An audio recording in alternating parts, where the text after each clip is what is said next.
Alright, here I have a PDF copy of the Nutcracker and the Mouse King, which should be in the public domain that you can find through a search engine and get a copy yourself.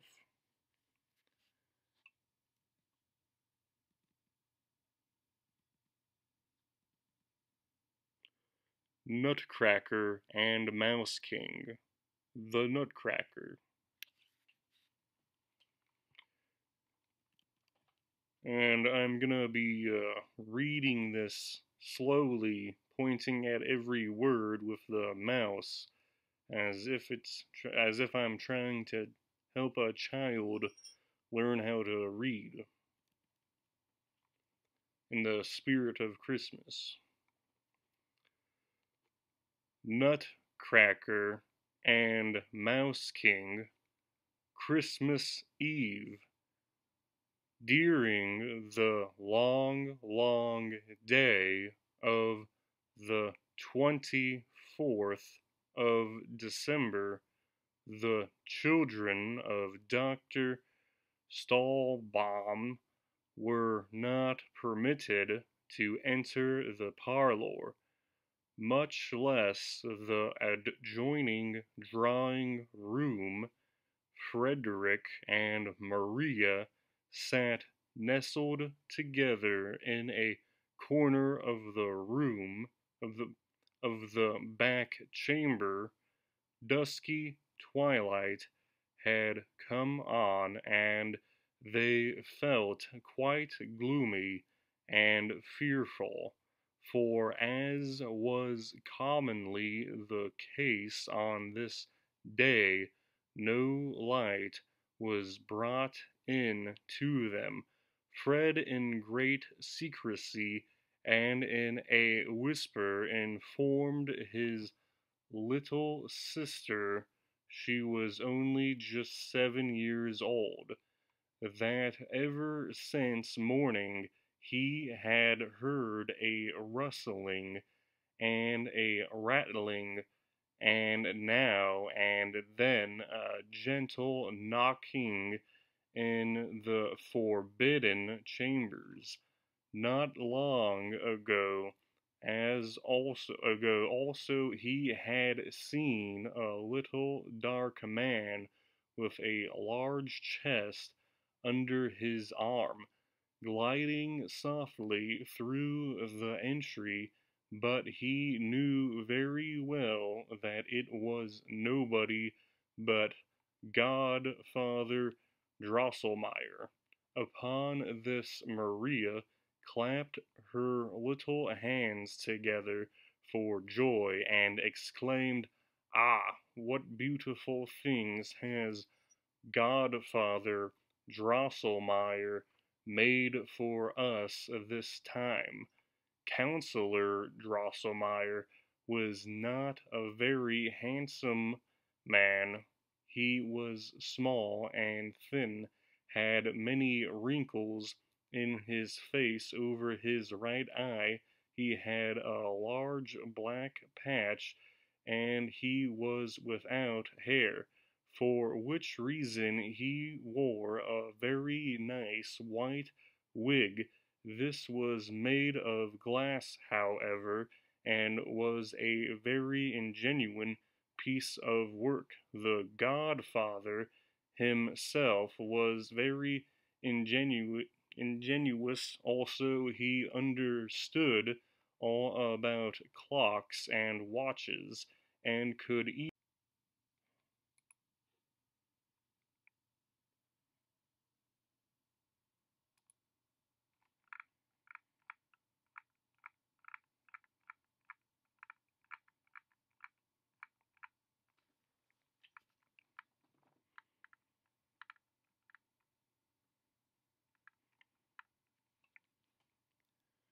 make them. Accordingly, when any one of the beautiful clocks in Dr. Stallenbaum's house was sick and could not sing, Godfather Drosselmeyer would have to attend it. He would then take off his glass wig, pull off his brown coat, put on a blue apron, and pierce the clock with sharp pointed instruments, which usually caused little Maria a great deal of anxiety, but it did the clock no harm.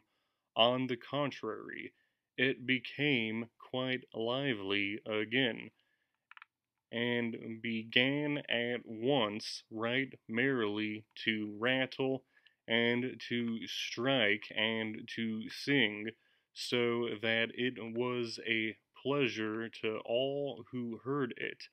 Whenever he came, he always brought something pretty in his pocket for the children, sometimes a little man who moved his eyes and made a bow at others, a box from which a little bird hopped out when it was opened, sometimes one thing, sometimes another. When Christmas Eve came, he had always a beautiful piece of work prepared for them, which had cost him a great deal of trouble, and on this account it was always carefully preserved by their parents after he had given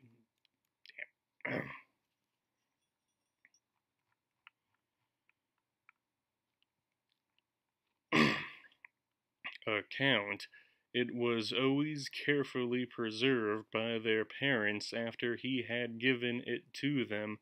Ah, what beautiful present has Godfather Drosselmeyer made for us this time!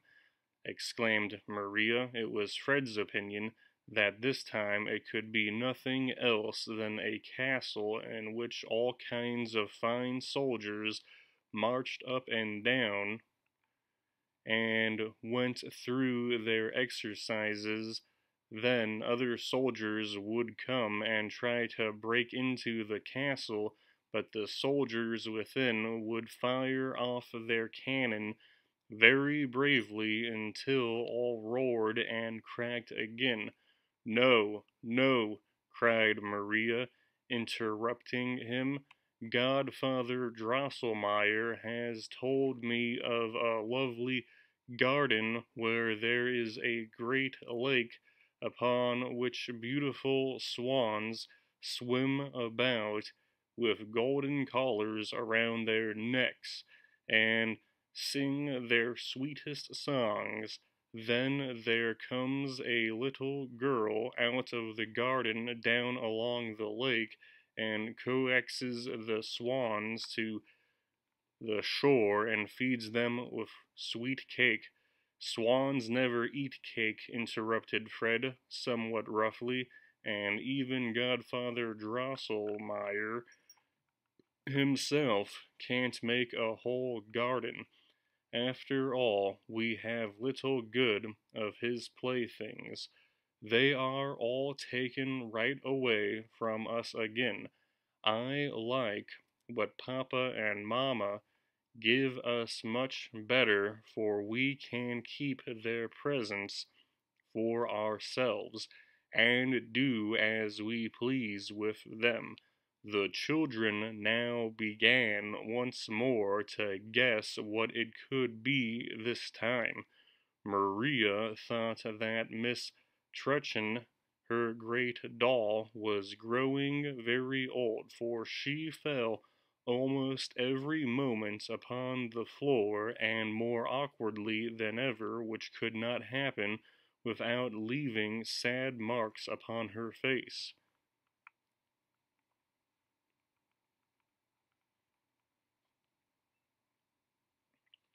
And as to neatness in dress, this was now altogether out of the question with her, Scolding did not help the matter in the least. Frederick declared, on the other hand, that a bay horse was wanting in his stable, and his troops were very deficient in cavalry, as his papa very well knew. By this time it had become quite dark. Frederick and Maria sat close together, and did not venture again to speak a word. It seemed now as if soft wings rustled around them, and very distant but sweet music was heard at intervals. At this moment a shrill sound broke upon their ears. Kingling, ling, cling, ling, the doors flew wide open, and such a dazzling light broke out from the great chamber, that with the loud exclamation, "Ah, ah!" the children stood fixed at the threshold, but Papa and Mamma stepped to the door, took them by the hand, and said, "Come, come, dear children, and see what Christmas has brought you this year. The gifts." Kind reader or listener, whatever may be your name, whether Frank, Robert, Henry, Anna, or Maria, I beg you to call to mind the table covered with your last Christmas gifts as in their newest gloss they first appeared to you. Delighted vision, you will then be able to imagine the astonishment of the children as they stood with sparkling eyes, unable to utter a word for joy at the sight before them. At last Maria called out with a deep sigh, "How beautiful! Ah, how beautiful!" And Frederick gave 2 or 3 leaps in the air higher than he had ever done before. The children must have been very obedient and good children during the past year, for never on any Christmas Eve before had so many beautiful things been given to them.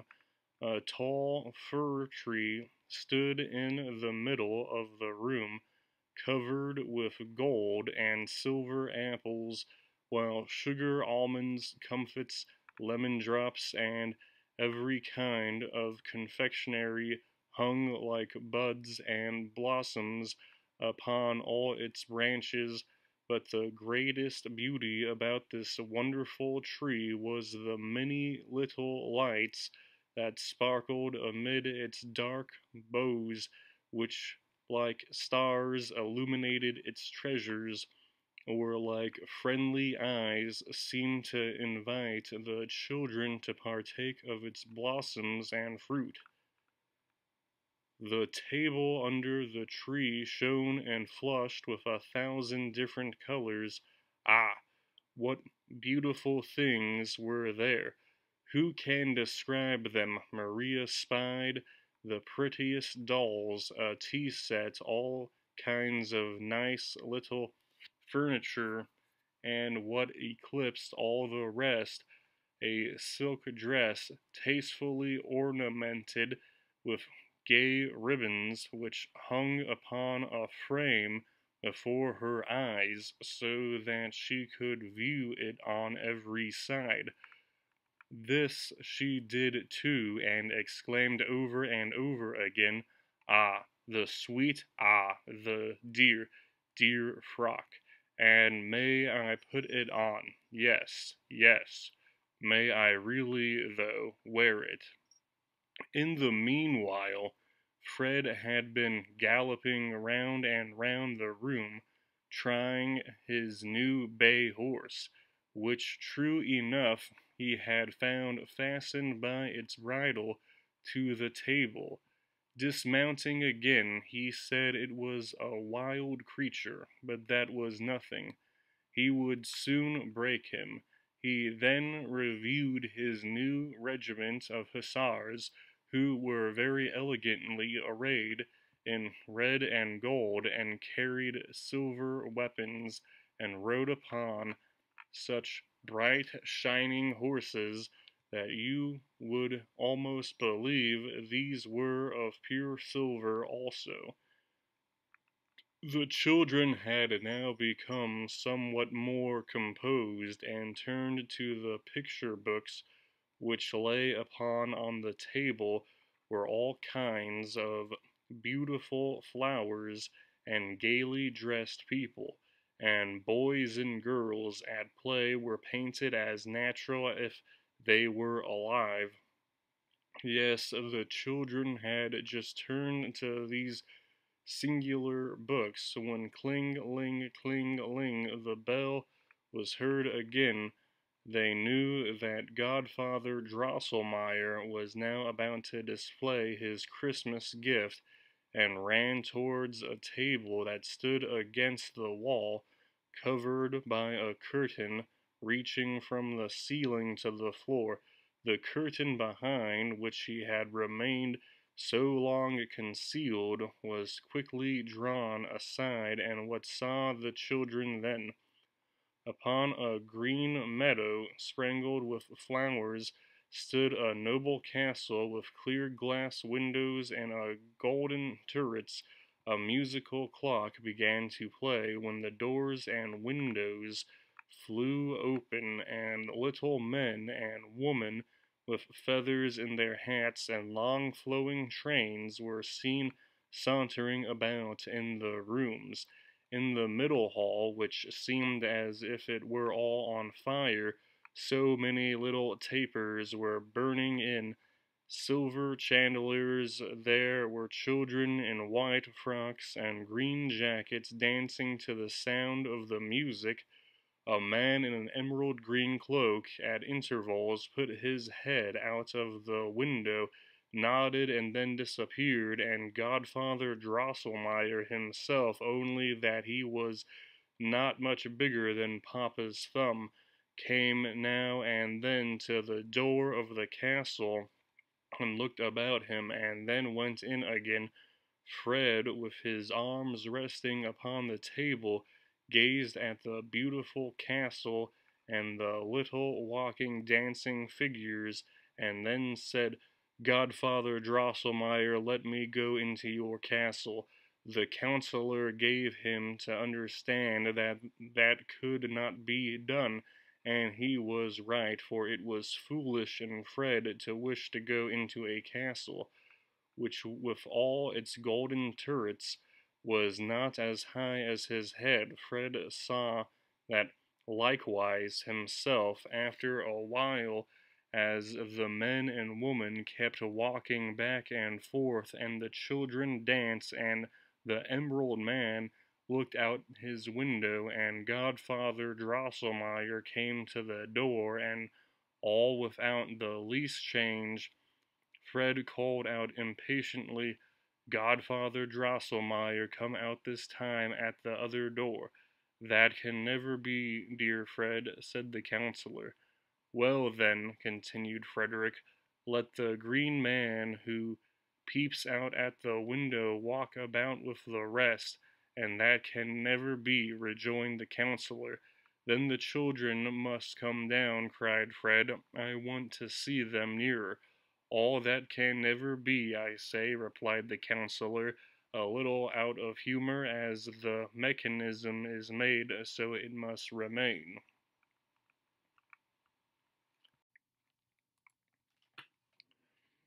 "So," cried Fred in a drawling tone, "all that can never be. Listen, Godfather Drosselmeyer. If your little dressed up figures in the castle there can do nothing else but always the same thing, they are not good for much, and I care very little about them.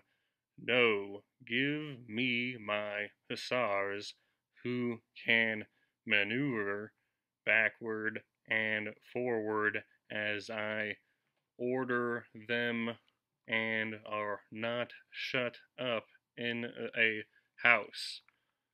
With this, he darted towards a large table, drew up his regiment upon their silver horses, and let them trot and gallop, and cut and slash to his heart's content. Maria also had softly stolen away, for she too was soon tired of the sauntering and dancing puppets in the castle, but as she was very amiable and good, she did not wish it to be observed so plainly in her as it was in her brother Fred. Councillor Drosselmeyer turned to the parents and said somewhat angrily, "An ingenious work like this was not made for stupid children. I will put up my castle again and carry it home." But their mother now stepped forward and desired to see the secret mechanism and curious work by which the little figures were set in motion. The councillor took it all apart, and then put it together again.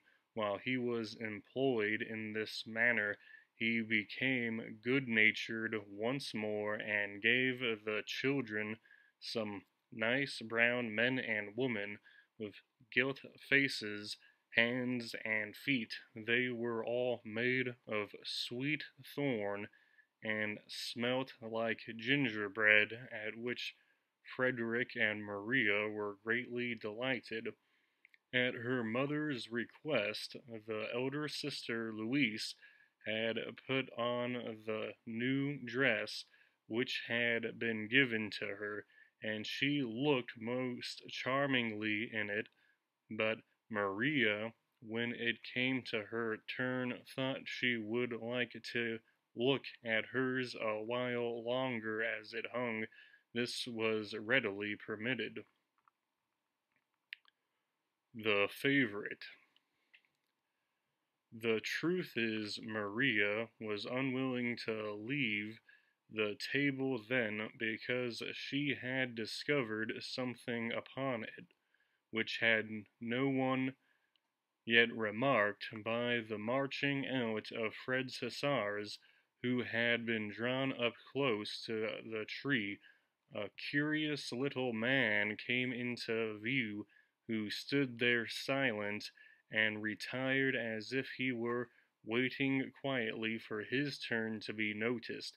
It must be confessed a great deal could not be said in favor of the beauty of his figure, for not only was his rather broad, stout body out of all proportion to the little slim legs that carried it, but his head was by far too large for either. A genteel dress was a great way to compensate for these defects and lead to the belief that he must be a man of taste and good breeding. He wore a hussar's jacket of beautiful bright violet fastened together with white loops and buttons, pantaloons of exactly the same color, the neatest boots that ever graced the foot of a student or an officer. They fitted as tight to his little legs as if they were painted upon them. It was laughable to see that in addition to this handsome apparel, he had hung upon his back a narrow, clumsy cloak that looked as if it were made of wood, and upon his head he wore a woodman's cap. But Maria remembered that Godfather Drosselmeyer wore an old shabby cloak and an ugly cap, and still he was a dear, dear godfather. Maria could not help thinking also that even if Godfather Drosselmeyer were in other respects as well dressed as this little fellow, yet after all he would not look half so handsome as he. The longer Maria gazed upon the little man, whom she had taken a liking to at first sight, the more she was sensible how much good nature and friendliness was expressed in his features. Nothing but kindness and benevolence shone in his clear green through somewhat too prominent eyes. It was very becoming to the man that he wore about his chin a nicely trimmed beard of white cotton, for by this the sweet smile upon his deep red lips was rendered much more striking. Ah, dear father, exclaimed Maria at last, to whom belongs that charming little man by the tree there? He shall work industriously for you all, dear child, said her father. He can crack the hardest nuts with his teeth, and he belongs as well to Louise as to you and Fred. With these words, her father took him carefully from the table and raised up his wooden cloak, whereupon the little man stretched his mouth wide open and showed 2 rows of very white, sharp teeth. At her father's bidding, Maria put in a nut and crack the man had bitten it in two, so that the shell fell off, and Maria caught the sweet kernel in her hand. Maria and the other 2 children were now informed that this dainty little man came of the family of Nutcrackers and practiced the profession of his forefathers. Maria was overjoyed at what she had heard, and her father said, Dear Maria, since friend Nutcracker is so great a favorite with you, I place him under your particular care and keeping, although, as I said before, Louise and Fred shall have as much right to his services as you. Maria took him immediately in her arms and set him to cracking nuts, but she picked out the smallest that the little fellow need not stretch his mouth open so wide, which in truth was not very becoming to him. Louise sat down by her friend Nutcracker, must perform the same service for her too, which he seemed to do quite willingly, for he kept smiling all the while very pleasantly. In the meantime, Fred had become tired of riding and parading his hussars, and when he heard the nuts crack so merrily, he ran to his sister and laughed very heartily at the droll little man, who now, since Fred must have shared in the sport, passed from hand to hand, and thus there was no end to his labor. Fred always chose the biggest and hardest nuts, when all at once, crack, crack, it went, and 3 teeth fell out of Nutcracker's mouth, and his whole under jaw became loose and rickety. Ah, my poor dear Nutcracker, said Maria, and snatched him out of Fred's hands. That's a stupid fellow, said Fred. He wants to be a nutcracker and has poor teeth. He don't understand his trade. Give him to me, Maria. He shall crack nuts for me if he loses all his teeth and his whole chin into the bargain. Why make such a fuss about such a fellow? No, no, exclaimed Maria, weeping. You shall not have my dear Nutcracker. See how sorrowfully he looks at me and shows me his poor mouth. But you are a hard-hearted fellow. You beat your horses, yes, and lately you had one of your soldiers shot through the head. That's all right, said Fred. though you don't understand it, but Nutcracker belongs as much to me as to you, so let me have him." Maria began to cry bitterly and rolled up the sick Nutcracker as quickly as she could in her little pocket handkerchief. Their parents now came up with Godfather Drosselmeyer. The latter, to Maria's great distress, took Fred's part, but their father said, "I have placed Nutcracker expressly under Maria's protection, and as I see that he is now greatly in need of it, I give her full authority over him, and no one must dispute it. Besides, I wonder at Fred that he should require farther duty from one who has been maimed in the service. As a good soldier, he ought to know that the wounded are not expected to take their place in the ranks." Fred was much ashamed, and without troubling himself farther about nuts or Nutcracker, stole around to the opposite end of the table, where his hussars, after stationing suitable outposts, had encamped for the night. Maria collected together Nutcracker's lost teeth, tied up his wounded chin with a nice white ribbon which she had taken from her dress, and then wrapped up the little fellow more carefully than ever in her handkerchief, for he looked very pale and frightened. Thus she held him, rocking him in her arms like a little child, while she looked over the beautiful pictures of the new picture book which she found among her other Christmas gifts. Contrary to her usual disposition, she showed some ill temper towards Father Drosselmeyer, who kept continually laughing at her, and asked again and again how it was that she liked to caress such an ugly little fellow. That singular comparison with Drosselmeyer, which she made when her eyes first fell upon Nutcracker, now came again into her mind, and she said very seriously, "Who knows, dear godfather, if you were dressed like my sweet Nutcracker, and had on such bright little boots, who knows but you would then be as handsome as he is?" Maria could not tell why her parents laughed so loudly at this, and why the counselor's face turned so red, and he, for his part, did not laugh half so heartily this time as she had done more than once before.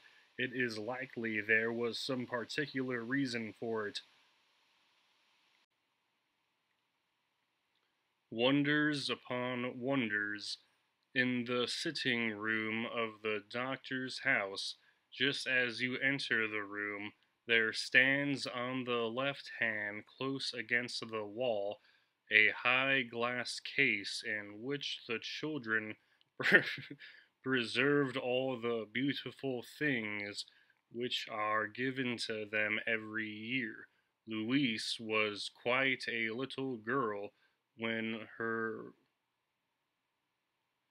father had the case made by a skilful joiner, who set in such large clear panes of glass, and arranged all the parts so well together that everything looked much brighter and handsomer when on its shelves, and then it was held in the hands on the upper shelf, which Maria and Fred were unable to reach, stood all Godfather Drosselmeyer's curious machines. Immediately below this was a shelf for the picture books. The two lower shelves Maria and Fred filled up as they pleased, but it always happened that Maria used the lower one as a house for her dolls, while Fred, on the contrary, cantoned his troops in the one above.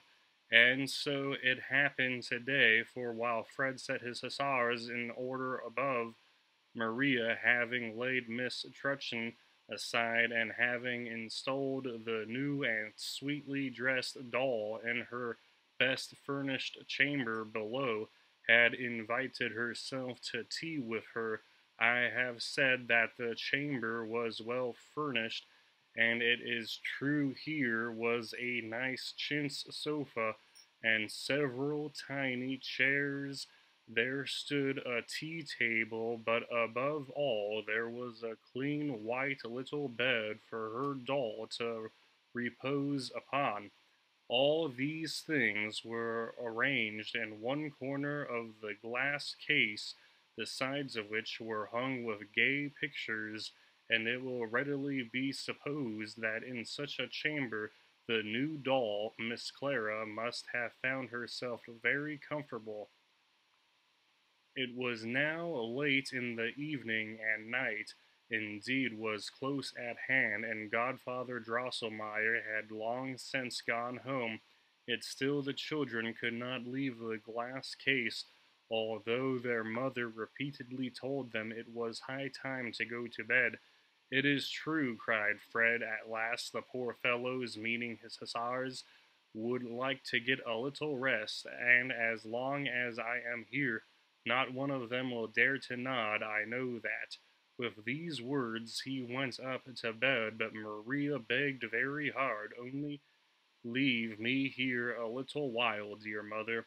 I have 2 or 3 things to attend to, and when they are done, I will go immediately to bed." Maria was a very good and sensible child, and therefore her mother could leave her alone with her playthings without anxiety. But for fear she might become so much interested in her new doll and other presents as to forget the lights which burned around the glass case, her mother blew them all out and left only the lamp which hung down from the ceiling in the middle of the chamber, and which diffused a soft, pleasant light. "Come in soon, dear Maria, or you will not be up in time tomorrow morning," called her mother as she went up to bed. There was something Maria had at heart to do which she had not told her mother, though she knew not the reason why, and as soon as she found herself alone, she went quickly about it. She still carried in her arms the wounded Nutcracker, rolled up in her pocket handkerchief. Now she laid him carefully upon the table, unrolled the handkerchief softly, and examined his wound. Nutcracker was very pale, but still he smiled so kindly and sorrowfully that it went straight to Maria's heart. "Ah, Nutcracker, Nutcracker, do not be angry at brother Fred because he hurt you so. He did not mean to be so rough. It is the wild soldier's life with his hussars that has made him a little hard-hearted, but otherwise he is a good fellow. I can assure you now I will tend you very carefully until you are well and merry again. As to fastening in your teeth and setting your shoulders, that Godfather Drosselmeyer must do. He understands such things." But Maria was hardly able to finish the sentence, for as she mentioned the name of Drosselmeyer, friend Nutcracker made a terrible wiry face, and there darted something out of his eyes like green sparkling flashes.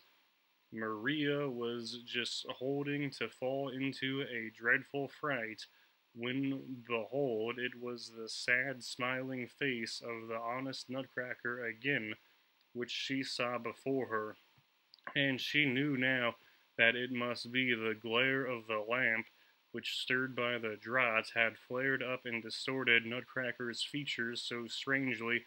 "Am I not a foolish girl," she said, "to be so easily frightened, and to think that a wooden puppet could make faces at me?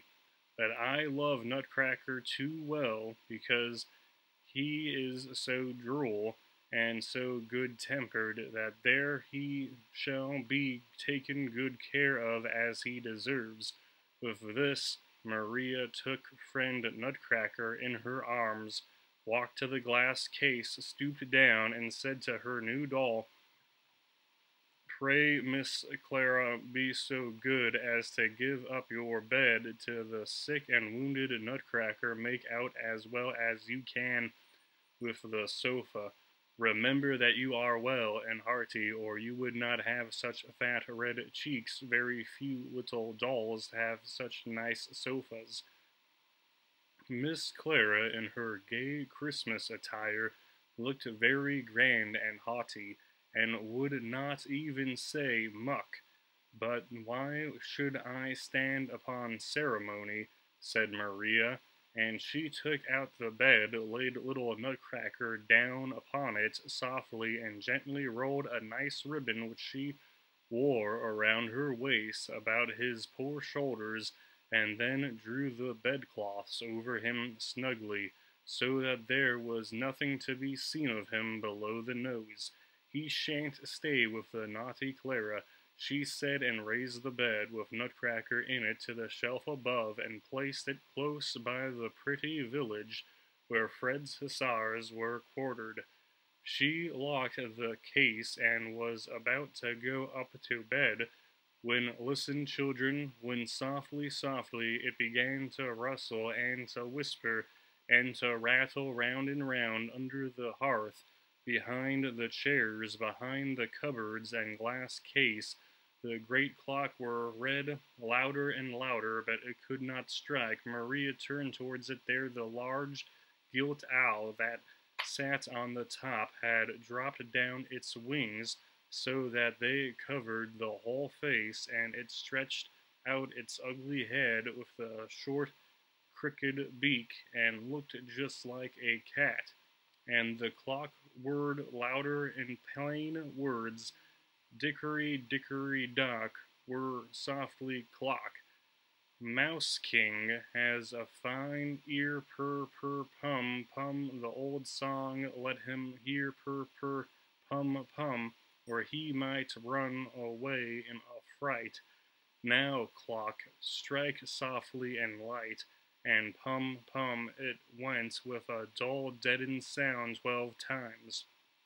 Maria began now to tremble with fear, and she was upon the point of the running out of the room in terror, when she beheld Godfather Drosselmeyer, who sat in the owl's place on the top of the clock, and had hung down the skirts of his brown coat just like wings. But she took courage and cried out loudly with sobs, "Grandfather Drosselmeyer, Godfather Drosselmeyer, what are you doing up there? Come down, and do not frighten me so, you naughty Godfather Drosselmeyer." Just then a wild squeaking and whimpering broke out on all sides, and then there was a running, trotting, and galloping behind the walls, as if 1,000 little feet were in motion. 1,000 little lights flashed out of the crevices in the floor, but they were not lights, no, they were sparkling little eyes, and Maria perceived that mice were all round, peeping out and working their way into the room. Presently it went trot, trot, hop, hop about the chamber, and more mice, and greater smaller parties galloped across, and at last placed themselves in line and column, just as Fred was accustomed to place his soldiers when they went to battle. This, Maria thought, was very droll, and as she had not the aversion to mice which most children have, her terror was gradually leaving her, when all at once there rose a squeaking so terrible and piercing that it seemed as if ice-cold water was poured down her back. Ah, what now did she see? I know, my worthy reader Frederick, that thy heart, like that of the wise and brave soldier Frederick Stallbaum, sits in the right place, but if thou hadst seen what Maria now beheld, thou wouldst certainly have run away. Yes, I believe that thou wouldst have jumped as quickly as possible into bed, and then have drawn the covering over thine ears much farther than was necessary to keep thee warm. Alas, poor Maria could not do that now, for listen, children, close before her feet there burst out sand and lime, crumbled up wall stones as if thrown up by some subterranean force.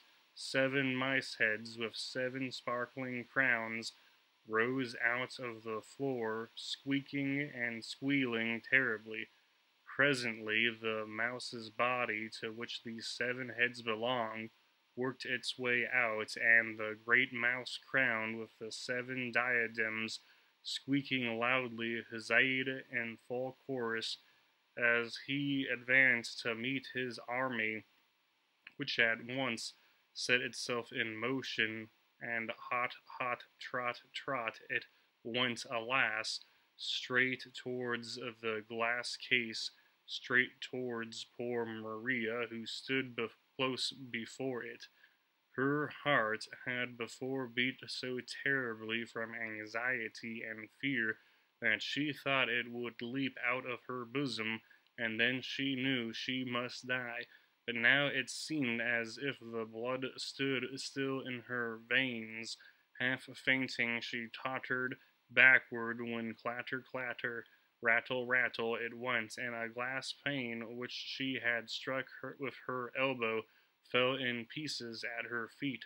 She felt at that moment a sharp pain in her left arm, but her heart all at once became much lighter.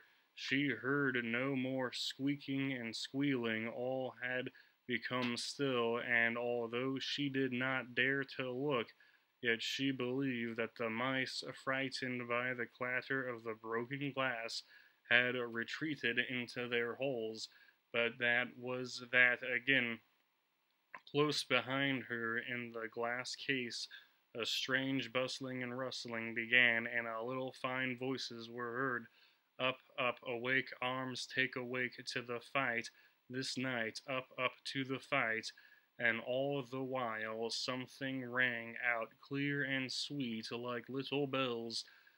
That is my dear musical clock, exclaimed Maria joyfully, and turned quickly to look. She then saw how it flashed and lightened strangely in the glass case, and there was a great stir and bustle upon the shelves. Many little figures crossed up and down by each other, and worked and stretched out their arms as if they were making ready. And now Nutcracker raised himself all of a sudden, threw the bedclothes clear off, and leaped with both feet at once out of bed, crying aloud, "Crack, crack, crack, stupid pack, drive mouse back, stupid pack, crack, crack, mouse, back, crick, crack, stupid pack." With these words he drew his little sword, flourished it in the air, and exclaimed, "My loving vassals, friends and brothers, will you stand by me in the hard fight?"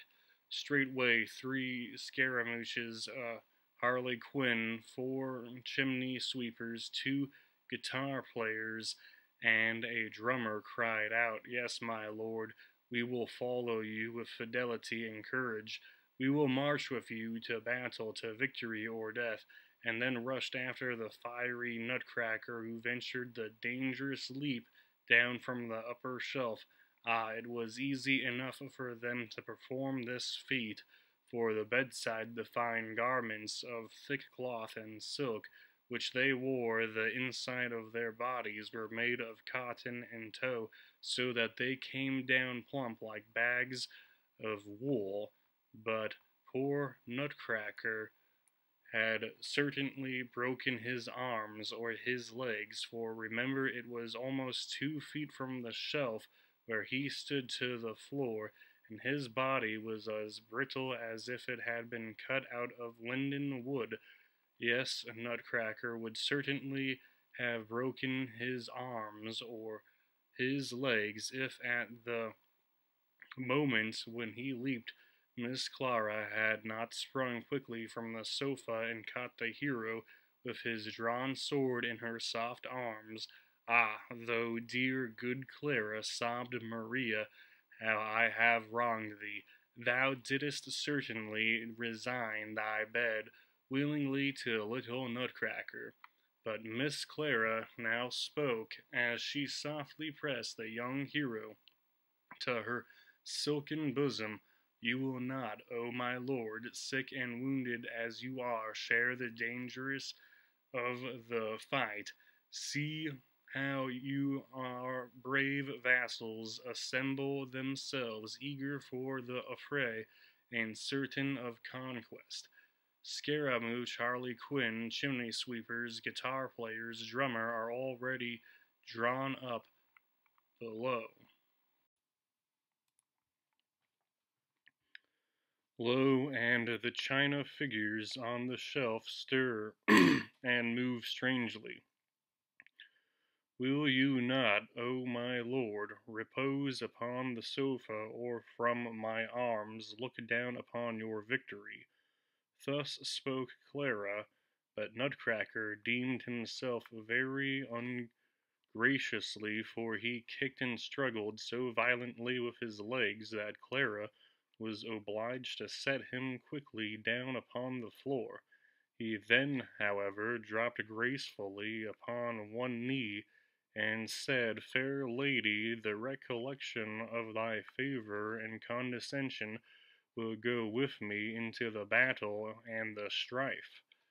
Clara then stooped so low that she could take him by the arm, raised him gently from his knees, took off her bespangled girdle, and was about to throw it across his neck, but little Nutcracker stepped 2 paces backward and laid his hand upon his breast, and said very earnestly, Not so, fair lady, lavish not thy favours thus upon me, for he stopped, sighed heavily, tore off the ribbon which Maria had bound about his shoulders, pressed it to his lips, hung it across him like a scarf, and then boldly flourishing his bright little blade, leaped like a bird over the edge of the glass case upon the floor. You understand, my kind and good readers and listeners, that Nutcracker, even before he had thus come to life, had felt very sensibly the kindness and love which Maria had shown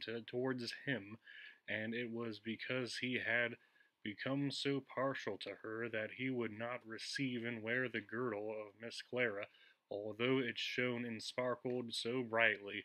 The true and faithful Nutcracker preferred to wear Maria's simple ribbon, but what will now happen as soon as Nutcracker had leapt out, the squeaking and whistling was heard again.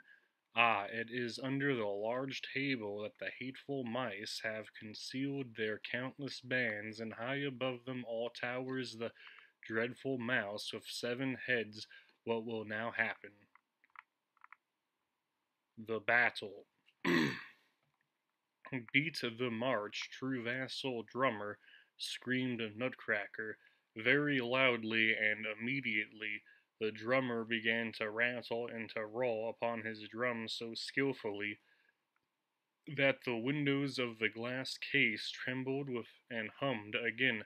Now it rustled and clattered therein, and Maria perceived that the covers of the little boxes in which Fred's army were quartered were bursting open, and now the soldiers leapt out and then down again upon the lowest shelf, where they drew up in fine array. Nutcracker ran up and down, speaking inspiring words to the troops.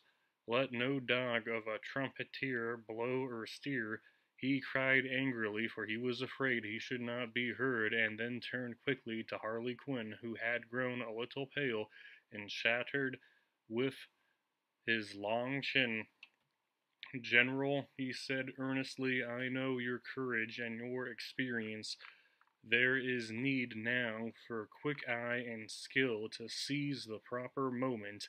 I entrust to your command all the cavalry and artillery. You do not need a horse, for you have very long legs and can gallop yourself tolerably well. I look to see you do your duty. Thereupon Harley Quinn put his long thin fingers to his mouth and so piercingly that it crowed so piercingly that it sounded as if 100 shrill trumpets were blown merrily.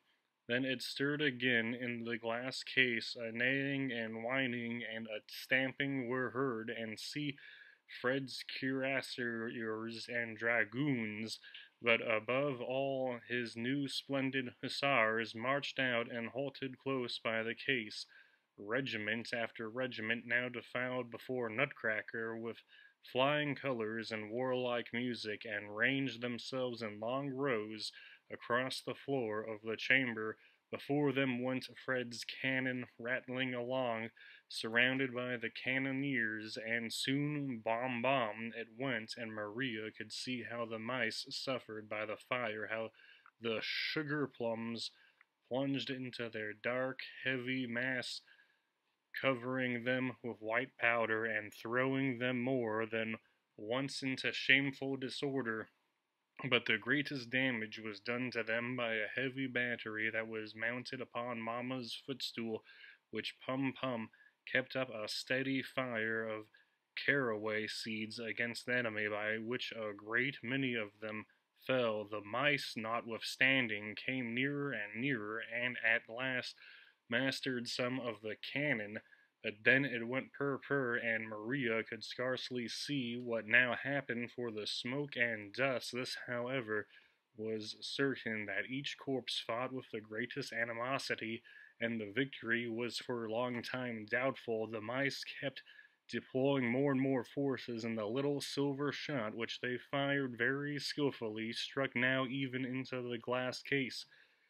Clara and Trutchen ran around in despair. "Must I die in the blossom of youth?" said Clara. "Have I so well preserved myself for this, to perish here in these walls?" cried Trutchen. Then they fell about each other's necks, and screamed so terribly that they could be heard above the mad tumult of the battle. Of the scene that now presented itself you can have no idea, good reader. It went purr, puff, piff, clitter, clatter, bomb, brum, bomb, in the wildest confusion, while the Mouse King and mice squeaked and screamed, and now and then the mighty voice of Nutcracker was heard as he gave the necessary orders, and he was seen striding along through the battalions in the hottest of the fire. Harley Quinn had made some splendid charges with his cavalry, and covered himself with honor, but Fred's hussars were battled by the enemy's artillery with odious offensive balls, which made dreadful spots in their red jackets, for which reason they would not move forward. Harley Quinn ordered them to draw off to the left, and the enthusiasm of command headed the movement himself, and the cuirassiers and dragoons followed. That is, they all drew off to the left and galloped home. By this step the battery upon the footstool was exposed to great danger, and it was not long before a strong body of very ugly mice pushed on with such determined bravery that the footstool cannons, cannoneers, and all were overthrown by their headlong charge. Nutcracker seemed a little disturbed at this, and gave orders that the right wing should make a retreating movement. You know very well, O my military reader, Frederick, that to make such a movement is almost the same thing as to run away, and you are now grieving with me at the disaster which impends over the army of Maria's darling Nutcracker. But turn your eyes from the scene and view the left wing, where all is still in good order, and where there is yet great hope both for the general and the army.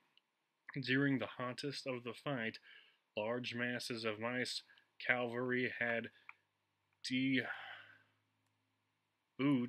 debauched softly from the under the settee, and amid a loud and hideous squeaking had thrown themselves with the fury upon the left wing. But what an obstinate resistance did they meet with there! Slowly as the difficult nature of the ground required, for the edge of the glass case had to be traversed, the china figures had advanced headed by two Chinese emperors and formed themselves into a hollow square. These brave, motley, but noble troops, which were composed of gardeners, Tyrolesi, bonzes, fraziers, merry andrews, cupids, lions, tigers, peacocks, and apes, fought with coolness, courage, and determination.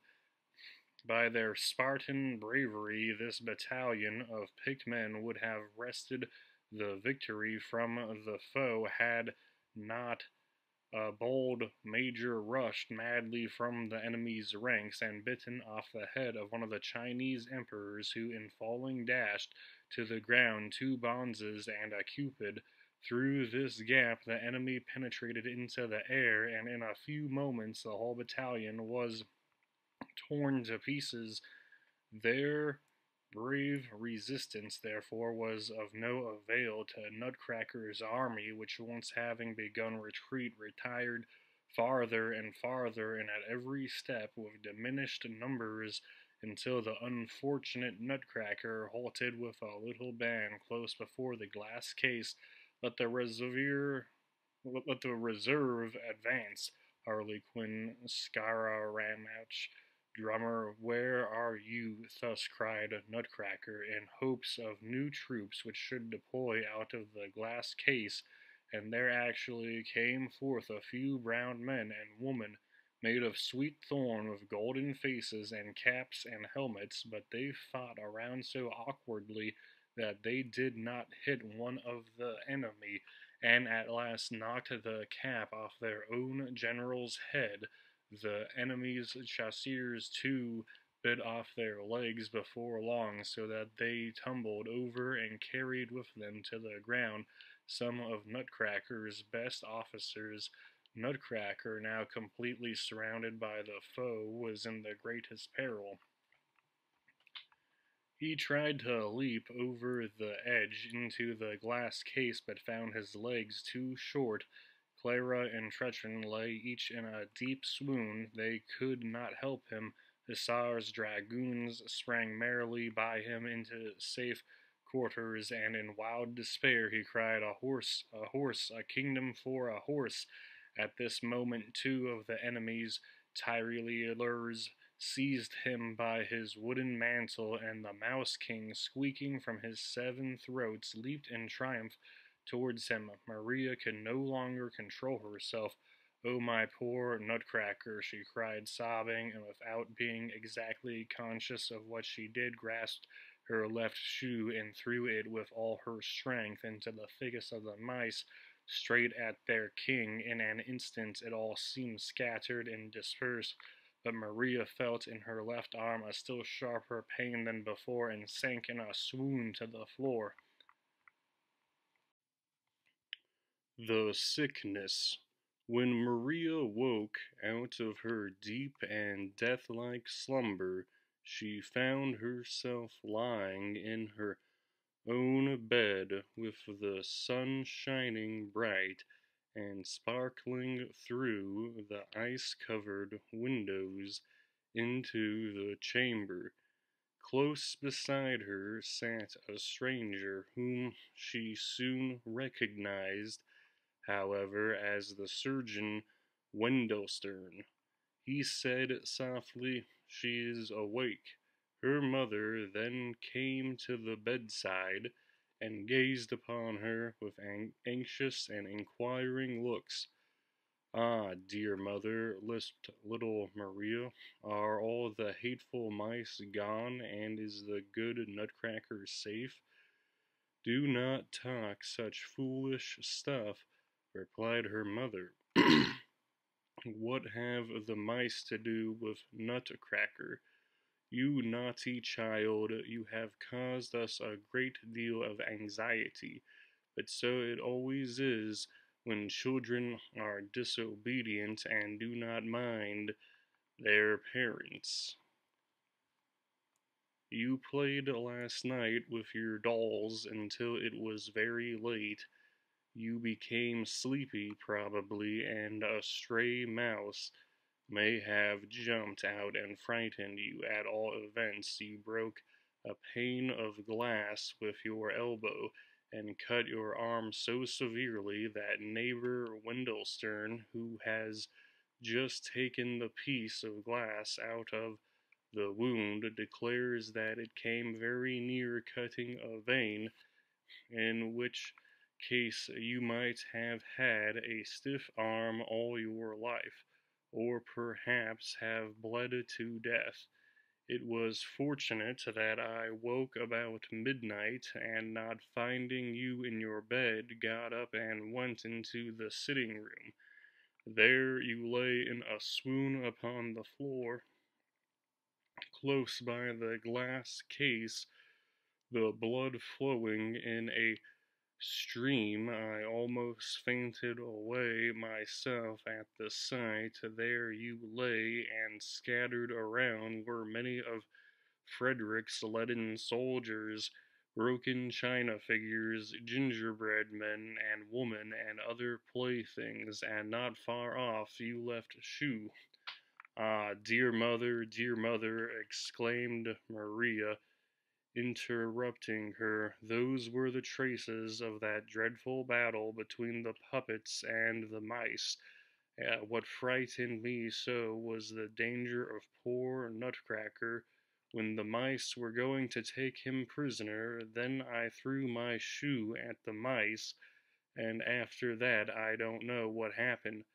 Surgeon Wendelstern here made a sign to the mother, and she said very softly to Maria, "Well, never mind about it, my dear child. The mice are all gone, and little Nutcracker stands safe and sound in the glass case." Dr. Stallbaum now entered the chamber and spoke for a while with Surgeon Wendelstern. Then he felt Maria's pulse, and she could hear very plainly that he said something about a fever. She was obliged to remain in bed and take physic, and so it continued for some days, although, except a slight pain in her arm, she felt quite well and comfortable. She knew little Nutcracker had escaped safe from the battle, and it seemed to her that she sometimes heard his voice quite plainly, as if in a dream, saying mournfully, "Maria, dearest lady, what thanks do I not owe you? But you can do still more for me." Maria tried to think what it could be, but in vain. Nothing occurred to her.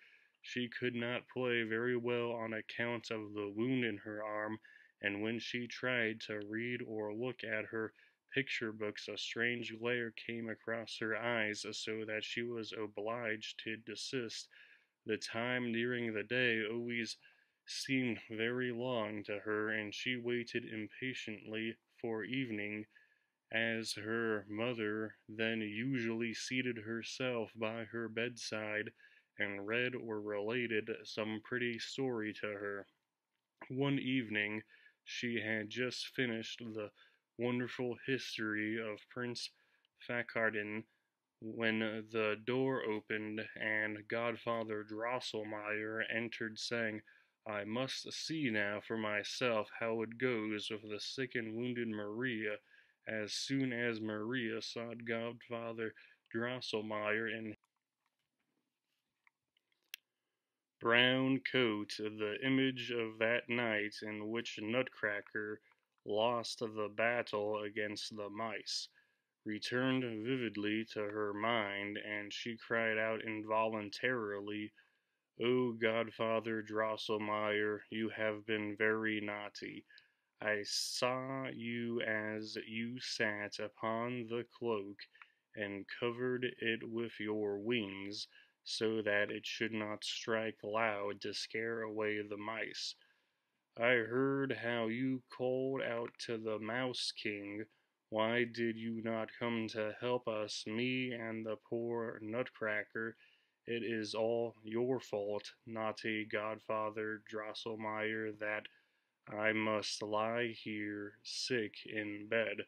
Her mother was quite frightened at this and said, "What is the matter with you, dear Maria?" But Godfather Drosselmeyer made very strange faces and said in a grating, monotonous tone, "Pendulum must whir, whir, whir, this way, that way, clock will strike, tired of ticking all the day, softly whir, whir, whir, strike, cling, clang, strike, clang, cling, bing and bang and bing, 'twill scare away the Mouse King." Then Owl, in swift flight, comes at dead of night. Pendulum must whir, whir, clock will strike, cling, clang, this way, that way, tired of ticking all the day, bing, bang, and Mouse King scare away, whir, whir, purr, purr. Maria stared at Godfather Drosselmeyer, for he did not look at all as he usually did, but appeared much uglier, and he moved his right arm backward and forward like a puppet pulled by wires. She would have been afraid of him if her mother had not been present, if Fred had not slipped in the meanwhile and interrupted him with loud laughter.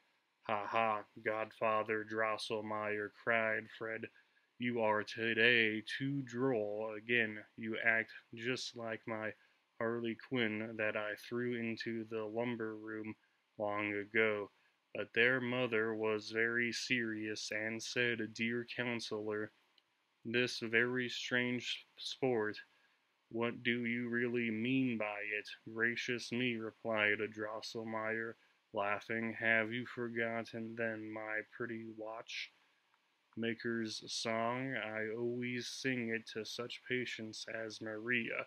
With this he drew his chair close to her bed and said, "Do not be angry that I did not pick out the Mouse King's 14 eyes that could not be, but instead I have in store for you a very agreeable surprise."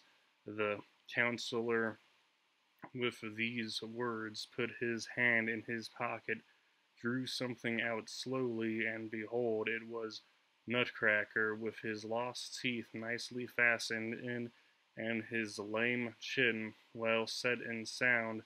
Maria cried aloud with joy, while her mother smiled and said, "You see now, Maria, that Godfather Drosselmeyer meant well by your little Nutcracker." "But still you must confess," Maria said the counselor, "that Nutcracker's figure is none of the finest, neither can his face be called exactly handsome. How this ugliness came to be hereditary in the family I will now relate to you, if you will listen, or perhaps you know already the story of the Princess Pirlipat and the Lady Mouserings and the skillful watchmaker." "Look here, Godfather Drosselmeyer," interrupted Fred. "Nutcracker's teeth you have fastened in very well, and his chin is no longer lame and rickety. But why has he no sword? Why have you not put on his sword?" "Ah," replied the counselor angrily, "you must always meddle and make you rogue. What is Nutcracker's sword to me? I have cured his wounds, and he may find a sword for himself as he can." "That's true," said Fred. "He is a brave fellow, and will know how to get one."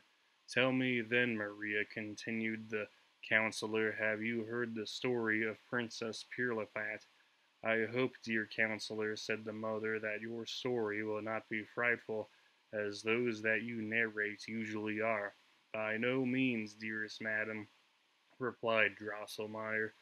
On the contrary, what I have this time the honor to relate is droll and merry. Begin, begin, then, dear godfather, cried the children, and the counselor began as follows.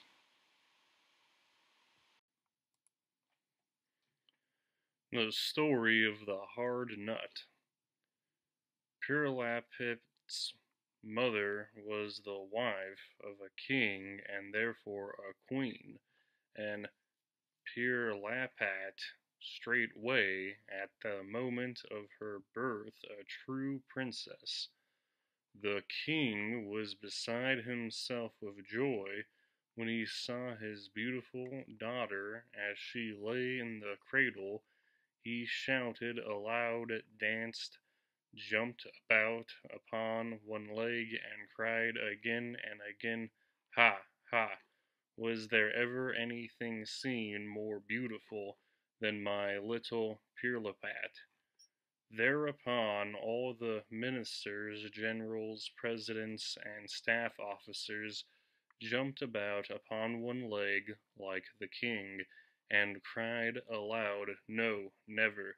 And it was so, in truth, for as long as the world has been standing, a lovelier child was never born than this.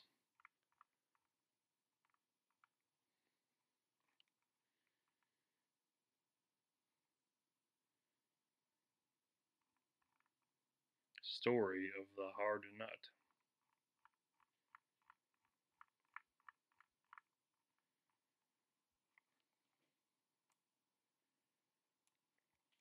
Very Princess Pirlipat, her little face seemed made of lilies and roses, delicate white and red. Her eyes were of living, sparkling azure, and it was charming to see how her little locks curled in bright golden ringlets.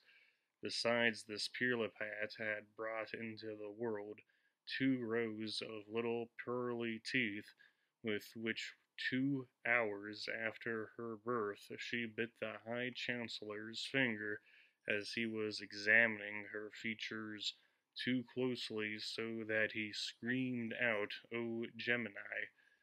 O Gemini!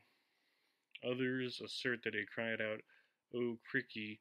But on this point authorities are at the present day divided. Well, little Pirlipat bit the High Chancellor's finger, and the enraptured land knew now that some sense dwelt in Pirlipat's beautiful body, as has been said. All were delighted. The queen alone was very anxious and uneasy, and no one knew wherefore, but everybody remarked with surprise the care with which she watched Pirlipat's cradle. Besides that, the doors were guarded by soldiers, and not counting the 2 nurses, who always remained close by the cradle, 6 maids, night after night, sat in the room to watch, but that seemed very foolish, and no one could understand the meaning of it. Was this each of these 6 maids must have a cat upon her lap, and stroke it the whole night through, and thus keep it continually purring? It is impossible that you, dear children, can guess why Pirlipat's mother made all these arrangements, but I know, and will straightway tell you. It happened that once upon a time many great kings and fine princes were assembled at the court of Pirlipat's father, on which occasion much splendor was displayed. The theatres were crowded, balls were given, and tournaments held almost every day. The king, in order to show plainly that he was in no want of gold and silver, was resolved to take a good handful out of his royal treasury, and expend it in a suitable manner. Therefore, as soon as he had been privately informed by the overseer, the kitchen The court astronomer had predicted the right time for killing. He ordered a great feast of sausages, leapt into his carriage, and went himself to invite the assembled kings and princes to take a little soup with him in order to enjoy the agreeable surprise which he had prepared for them. Upon his return, he said very affectionately to the queen, "You know, my dear, how extremely fond I am of sausages." The queen knew at once what he meant by that, and it was this, that she should take upon herself, as she had often done before, the useful occupation of making sausages. The Lord Treasurer must straightway bring to the kitchen the great golden sausage kettle, and the silver chopping knives and stew pans. A large fire of sandalwood was made by the queen, put on her damask apron, and soon the sweet smell of the sausage meat began to steam up out of the kettle. The agreeable odor penetrated even to the royal council chamber, and the king, seized with a sudden transport, could no longer restrain himself. "With your permission, my lords," he cried, and leapt up, ran as fast as he could into the kitchen, embraced the queen, stirred a little with his golden scepter in the kettle, and then, his emotion being quieted, returned calmly to the council. The important moment had now arrived when the fat was to be chopped into little pieces and browned gently in the silver stewpans. The maid of honor now retired for the queen out of true devotion and reverence for her royal spouse, wished to perform this duty alone, but just as the fat began to fry, a small whispering voice was heard.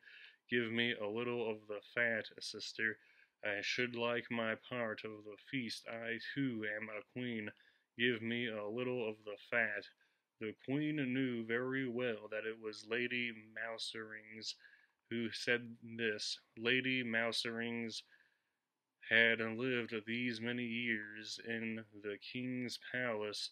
She maintained that she was related to the royal family, and that she was herself a queen in the kingdom of Mausolea, for which reason she held a great court under the hearth.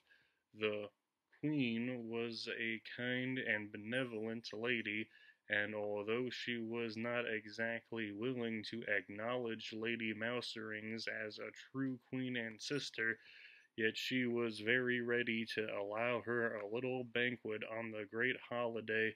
She answered, "Therefore come out then, Lady Mouserings, you are welcome to a little of the fat."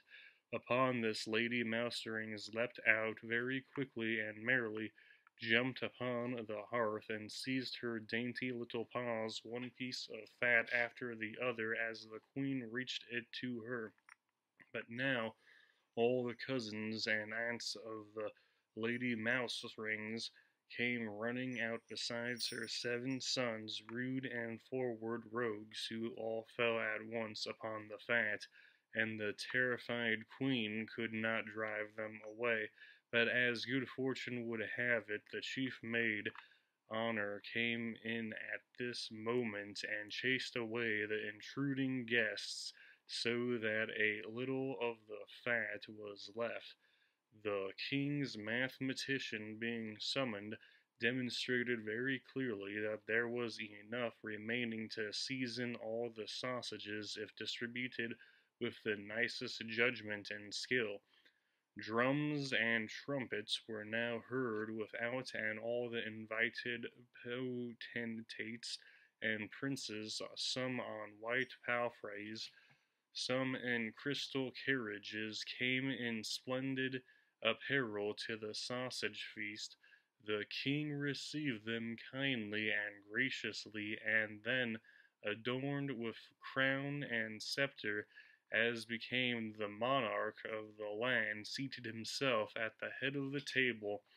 Already in the first course that of the sausage balls, it was observed that he grew pale and paler, raised his eyes to heaven, gentle sighs escaped from his bosom, and he seemed to undergo great inward suffering. But in the second course, which consisted of long sausages, he sank back upon his throne, sobbing and moaning, held both hands to his face, at last wept and groaned aloud. All sprang up from the table. The royal physician tried in vain to feel the pulse of the unhappy monarch. A deep-seated, unknown torture appeared to agitate him.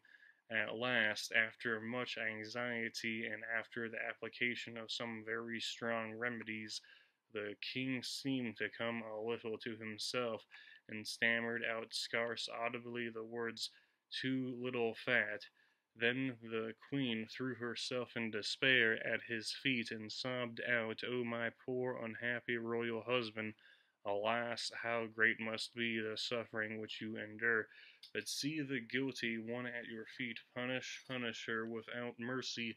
Alas, Lady Mouserings, with her 7 sons and aunts and cousins, have eaten up the fat." And with these words she fell right over backwards in a swoon.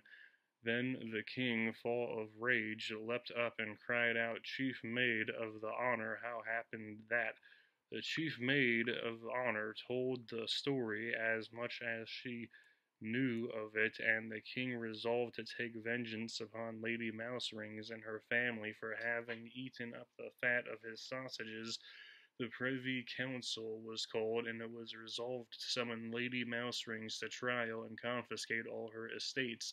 But as the king was of the opinion that in the meanwhile she might eat up more of his sausage fat, the affair was placed at last in the hands of the royal watchmaker and mechanist.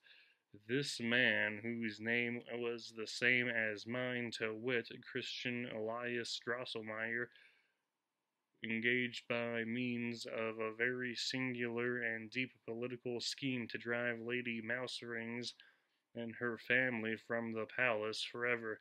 He invented, therefore, several curious little machines in which a piece of toasted fat was fastened to a thread, and these Drosselmeyer placed around Lady Mousering's dwelling. The Lady Mouserings was much too wise not to see through Drosselmeyer's craft, but her warnings, all her entreaties were of no avail.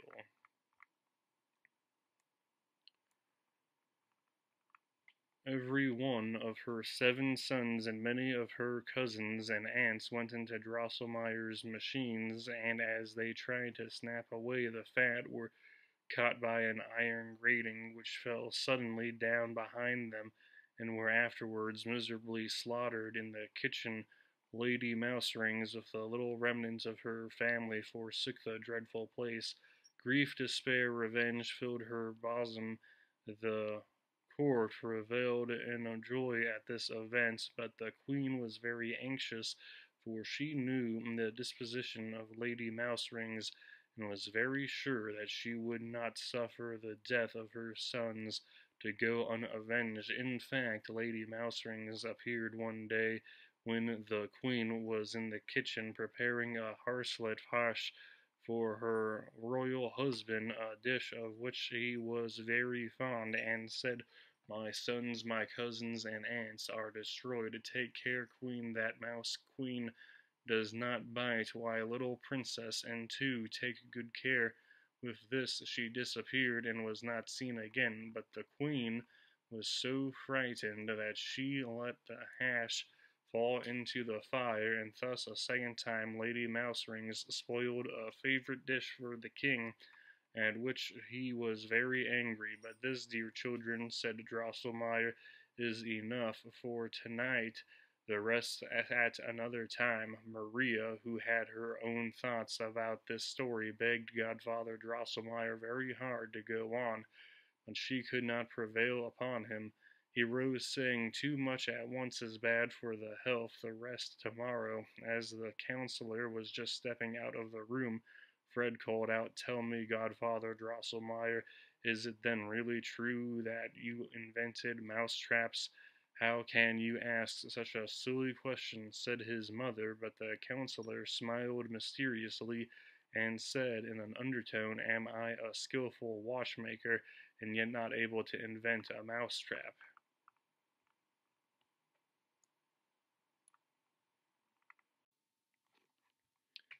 "You know now, children," commenced Counselor Drosselmeyer on the following evening, "why the Queen took such care in guarding the beautiful Princess Pirlipat.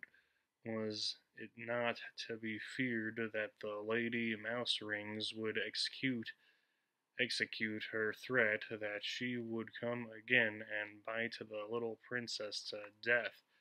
Drosselmeyer's machines were not the least protection against the wise and prudent Lady Mouserings, but the court astronomer, who was at the same time private stargazer and fortune teller to His Majesty, declared it to be his opinion that the family of Baron Pure would be able to keep Lady Mouserings from the cradle.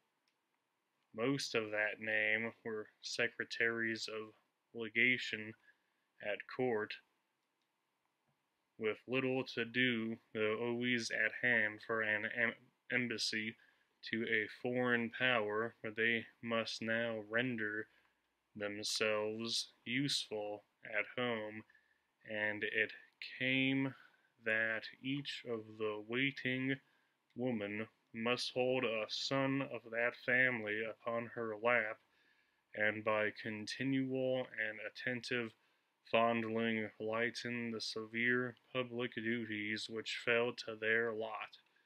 Late one night, the two chief nurses who sat close by the cradle started up out of a deep sleep. All around lay in quiet slumber, no purring, the stillness of the grave. Even the death watch could be heard ticking, and what was the terror of the two chief waiting women as they just saw before them a large dreadful mouse which stood erect upon its hind feet and had laid its ugly head close against the face of the princess. With a cry of terror they jumped up, all awoke, but in a moment Lady Mouserings, for the great mouse by Pirlipat's cradle was no one but she, ran as fast as she could to the corner of the chamber. The secretaries of legation leapt after her, but too late she had disappeared through a hole in the chamber. Floor, little Pirlipat awoke at the noise and wept bitterly. "Thank heaven!" cried the nurse. "She lives, she lives!" But how great was their terror when they looked at Pirlipat and saw what a change had taken place in the sweet, beautiful child.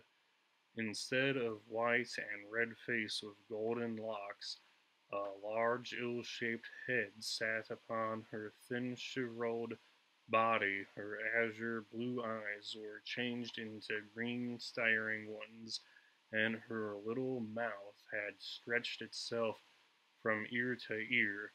The Queen was brought to death's door by grief and sorrow, and it was found necessary to hang the King's library with thick wadded tapestry, for again and again he ran his head against the wall, crying out at every time in lamentable tones, "Ah me, an unhappy monarch!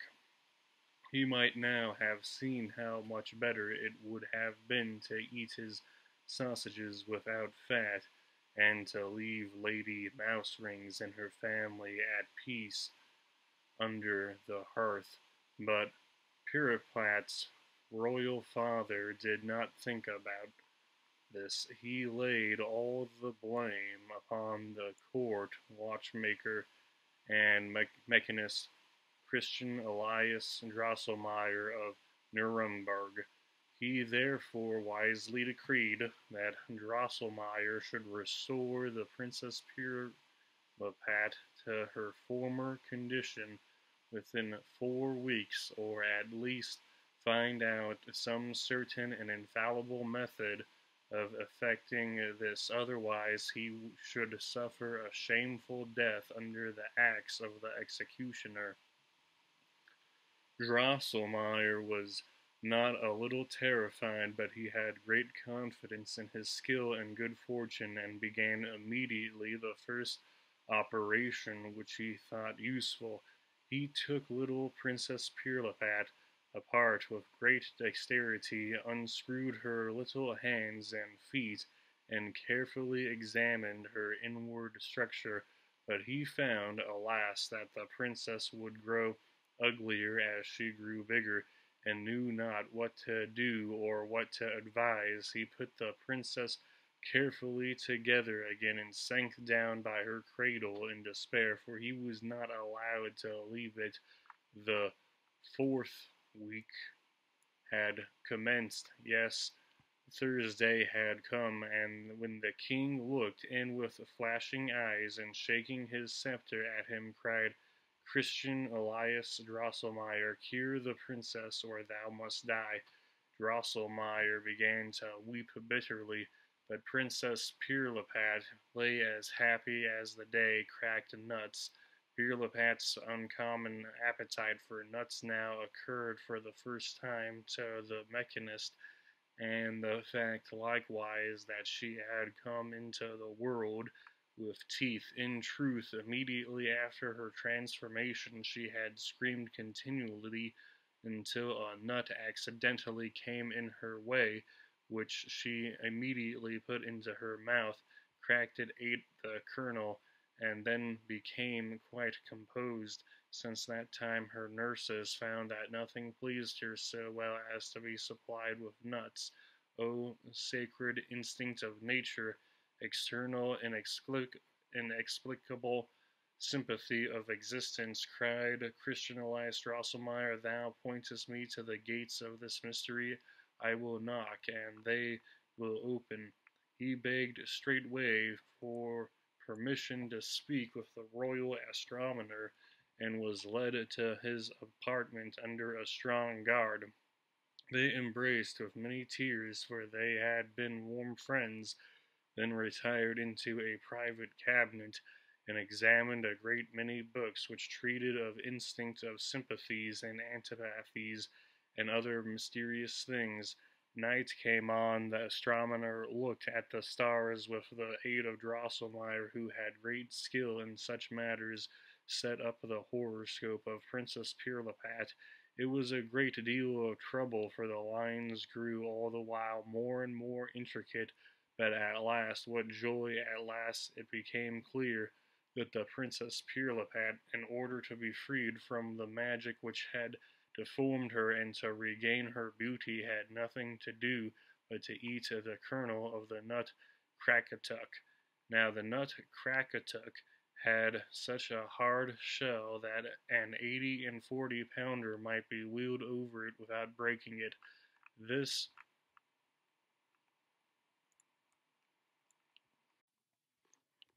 the princess, by a man who had never been shaved and had never worn boots.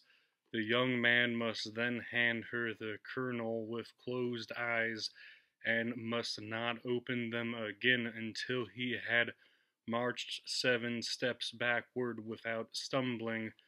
Drosselmeyer and the astronomer had labored together without cessation for 3 days and nights, and the king was seated at dinner on Sunday afternoon, when the mechanist, who was to have been beheaded early Monday morning, rushed in with joy and transport, and proclaimed that he had found out a method of restoring to the Princess Pirlipat her lost beauty.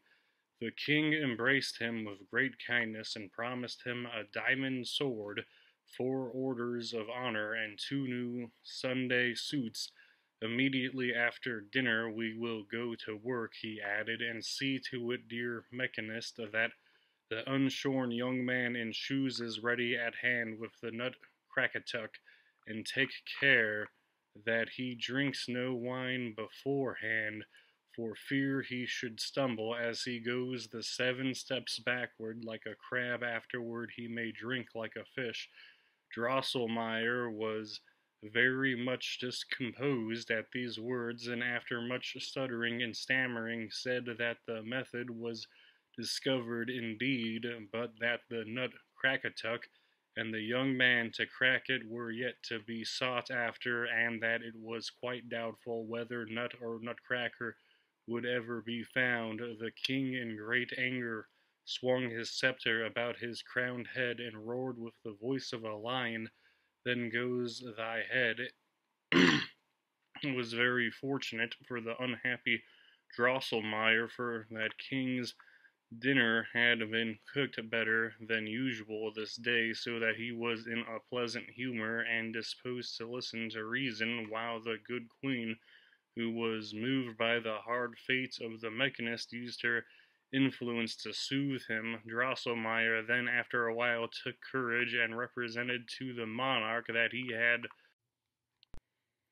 performed his task in discovering the means to restore the princess to her beauty, and thus, by the terms of the royal decree, had secured his safety. The king said that was all trash, stupid stuff, and nonsense, but resolved at last that the watchmaker should leave the court instantly, accompanied by the royal astronomer, and never return without the nut Crackatuck in his pocket. But the intercession of the queen, he consented that the Nutcracker might be summoned by a notice in all the home and foreign newspapers and journals. Here the counsellor broke off again and promised to narrate the rest on the following evening. Conclusion of the story of the hard nut. The next evening, as soon as the candles were lighted, Godfather Drosselmeyer appeared and continued his story as follows. Drosselmeyer and the astronomer had been 15 years on their journey without seeing the least signs of the nut Crackatuck.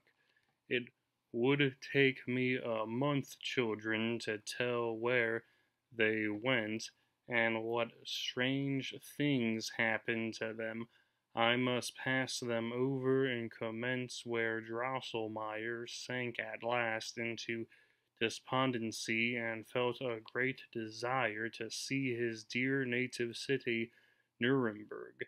This desire came upon him all at once, as he was smoking a pipe of tobacco with his friend in the middle of a great wood in Asia.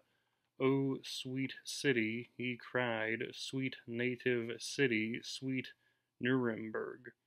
He who has never seen thee, though he may have travelled to London, Paris, Rome, if his heart is not dead to emotion, must continually desire to visit thee, O Nuremberg, sweet city, where there are so many beautiful houses with windows." As Drosselmeyer grieved in such a sorrowful manner, the astronomer was moved with sympathy and began to cry, and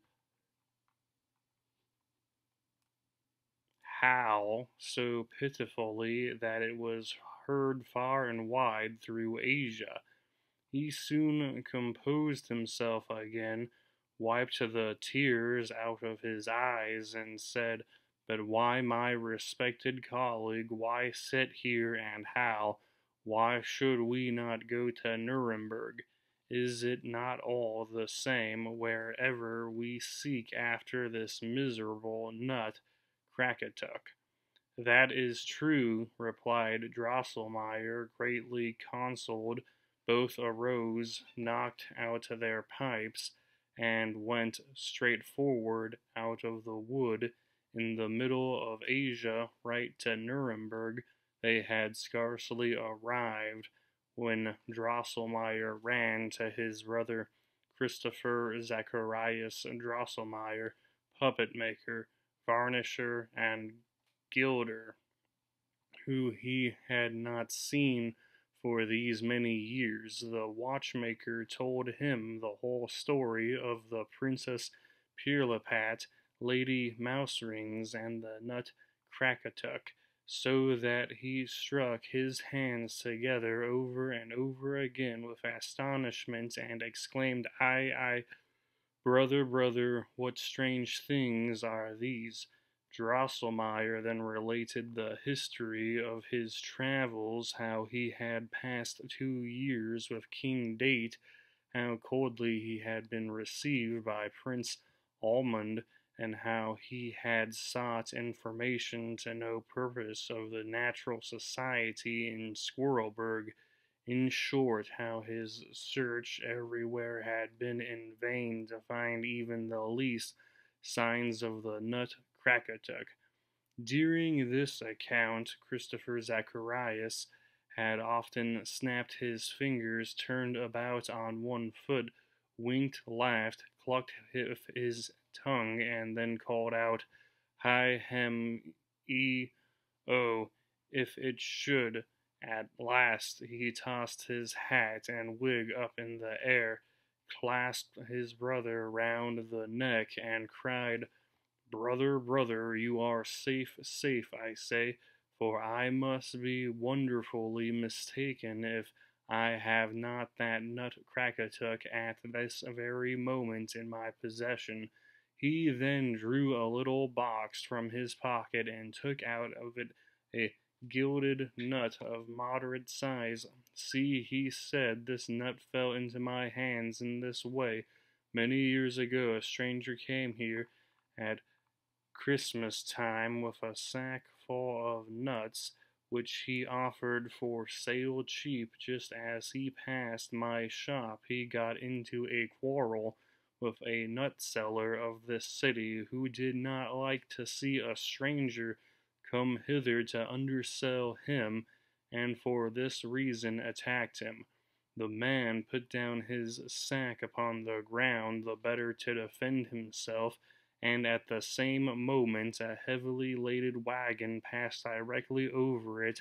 All the nuts were cracked in pieces except this one, which the stranger, with a singular smile, offered me for a bright dollar of the year 1720. I thought that strange, but as I found in my pocket just such a dollar as the man wanted, I bought the nut and gilded it over, without exactly knowing why I bought the nut so dear, or why I set so much store by it. All doubt whether this nut was actually the long-sought Nutcracker was instantly removed when the astronomer was called, who carefully scraped off the gold and found upon the rind the word Crackatuck engraved in Chinese characters. The joy of the travelers was beyond bounds, and the brother the happiest man under the sun, for Drosselmeyer assured him that his fortune was made, since he would have considerable pension for the rest of his days. And then there was the gold which had been scraped off. He might keep that for gilding. The mechanist and the astronomer had both put on their nightcaps and were getting into bed as the latter commenced. "My worthy colleague, good fortune never comes single. Take my word for it, we have found not only the Crackatuck, but also the young man who is to crack it and hand the kernel to the princess. I mean nobody else than your brother's son. I cannot sleep. No, this very night I must cast the youth's horoscope." With these words he threw the nightcap off his head, and began straightway to take an observation. The brother's son was in truth a handsome, well-grown young man, who had never been shaved and who had never worn boots. In his early youth he had Christmas nights gone around as a merry Andrew, but this could not be seen in his behavior in the least, so well had his manners been formed by his father's care. On Christmas days he wore a handsome red coat trimmed with gold, a sword, a hat under his arm, and a curling wig. In this fine dress he would stand in his father's shop, and out of gallantry crack nuts for the young girls, for which reason he was called the handsome Nutcracker. On the following morning the astronomer was in raptures.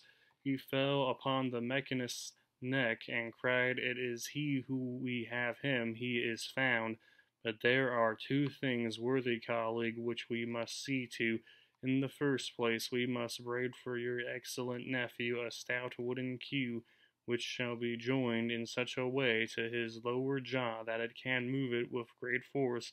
In the next place, when we arrive at the king's palace, we must let no one know that we have brought the young man with us who is to crack the nutcracker. It is best that he should be not found for a long time.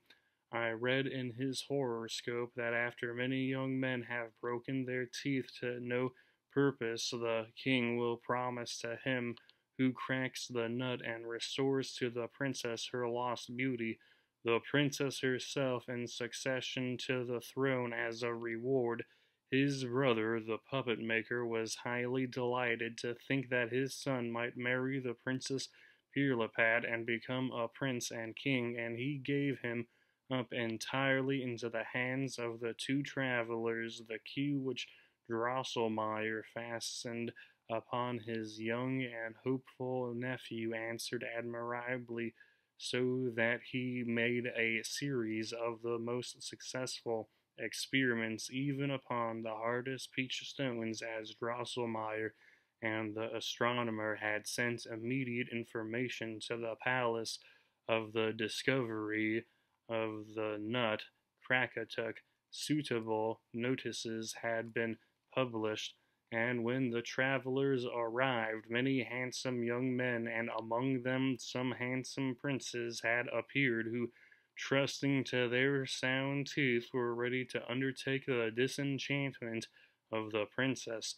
The travelers were not a little terrified when they beheld the princess again. Her little body, with its tiny hands and feet, was hardly able to carry her great misshapen head, and the ugliness of her face was increased by a white cotton beard, which had spread itself around her mouth and over her chin. All happened as the astronomer had read in the horoscope. One youth in shoes after another bit upon the nutcracker until his teeth and jaws were sore, and as he was led away, half swooning, by the physician in attendance, sighed out that was a hard nut, when the king, in the anguish of his heart, had promised his daughter and his kingdom to him who should effect the disenchantment. The handsome young Drosselmeyer stepped forward and begged for permission to begin the experiment, and no one had pleased the fancy of Princess Pirlipat as well as young Drosselmeyer. She laid her little hand upon her heart and sighed deeply. Ah, if this might be the one who is to crack the nutcracker and become my husband. After young Drosselmeyer had gracefully saluted the king and queen and then the Princess Pirlipat, he received the nutcracker from the hands of the master of ceremonies, put it without hesitation between his teeth, pulled his queue very hard, and crack, crack, the shell broke into many pieces. He then nicely removed the little threads and broken bits of shell that hung to the kernel, and reached it with a low bow to the princess, after which he shut his eyes and began to walk backwards. The princess straightway swallowed the kernel, and behold, her ugly shape was gone, and in 1 minute 30 seconds.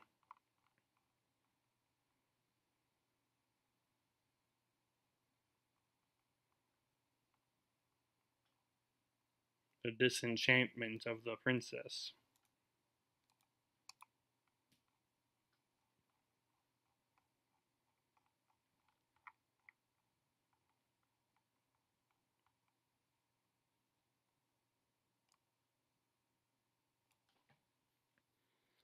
Its place appeared a most beautiful figure with a face of roses and lilies, delicate white and red, eyes of living and sparkling azure, and locks curling in bright golden ringlets. Drums and trumpets mingled with their sounds with the loud rejoicings of the people.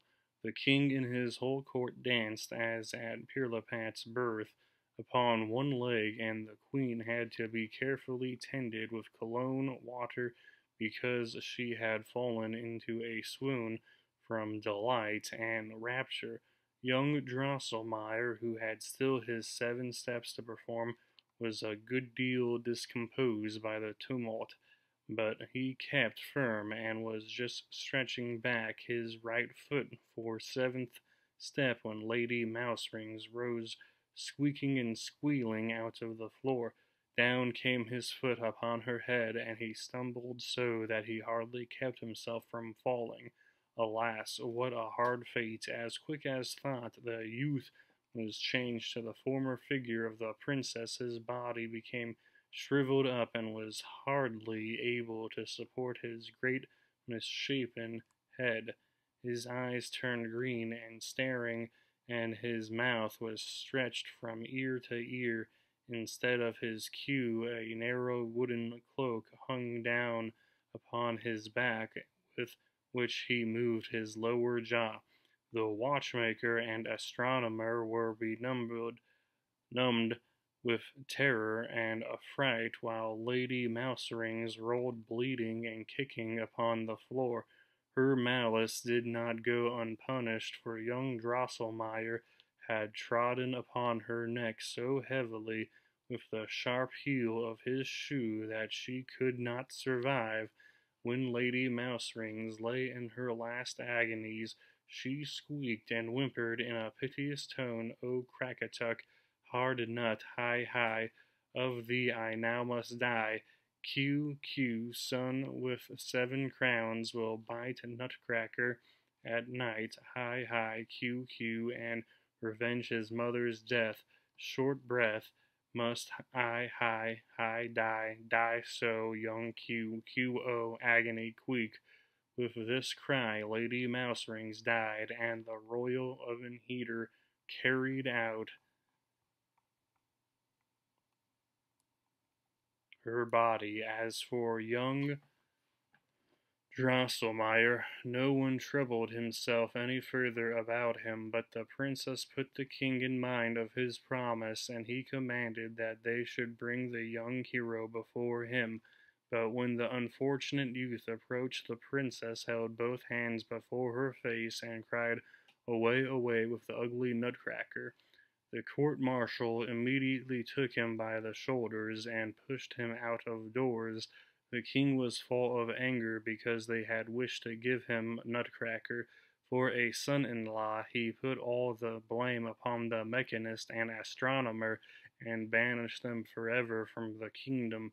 This did not stand in the horoscope which the astronomer had set up at Nuremberg, but he did not allow himself to be discouraged. He straightway took another observation and declared that he could read in the stars that young Drosselmeyer would conduct himself so well in his new station that in spite of his deformity he would yet become a prince and a king, and that his former beauty would return as soon as the son of Lady Mouserings, who had been born with 7 heads after the death of her 7 sons, had fallen by his hand, and a maiden had loved him notwithstanding his ugly shape, and they say that young Drosselmeyer has actually been seen about Christmas time in his father's shop at Nuremberg as Nutcracker, it is true, but at the same time as a prince.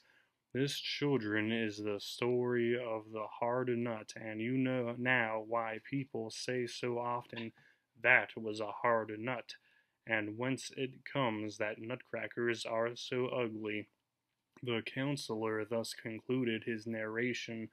Maria thought that the Princess Piripat was an ill-natured, ungrateful thing, and Fred declared that if Nutcracker were anything of a man, he would not be long in settling matters with the Mouse King and would get his old shape again very soon.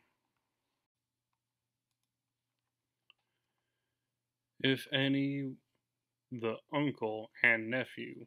If any one of my good readers has ever had the misfortune to cut himself with glass, he knows how it hurts and how long a time it takes to heal. Whenever Maria tried to get up, she felt very dizzy, and so it continued for a whole week, during which time she was obliged to remain in bed, but at last she became entirely well, and could play about the chamber as merrily as ever. Everything in the glass case looked prettily, for the trees, flowers, and houses, and beautiful puppets stood there as new and bright as ever. But best of all, Maria found her dear Nutcracker again.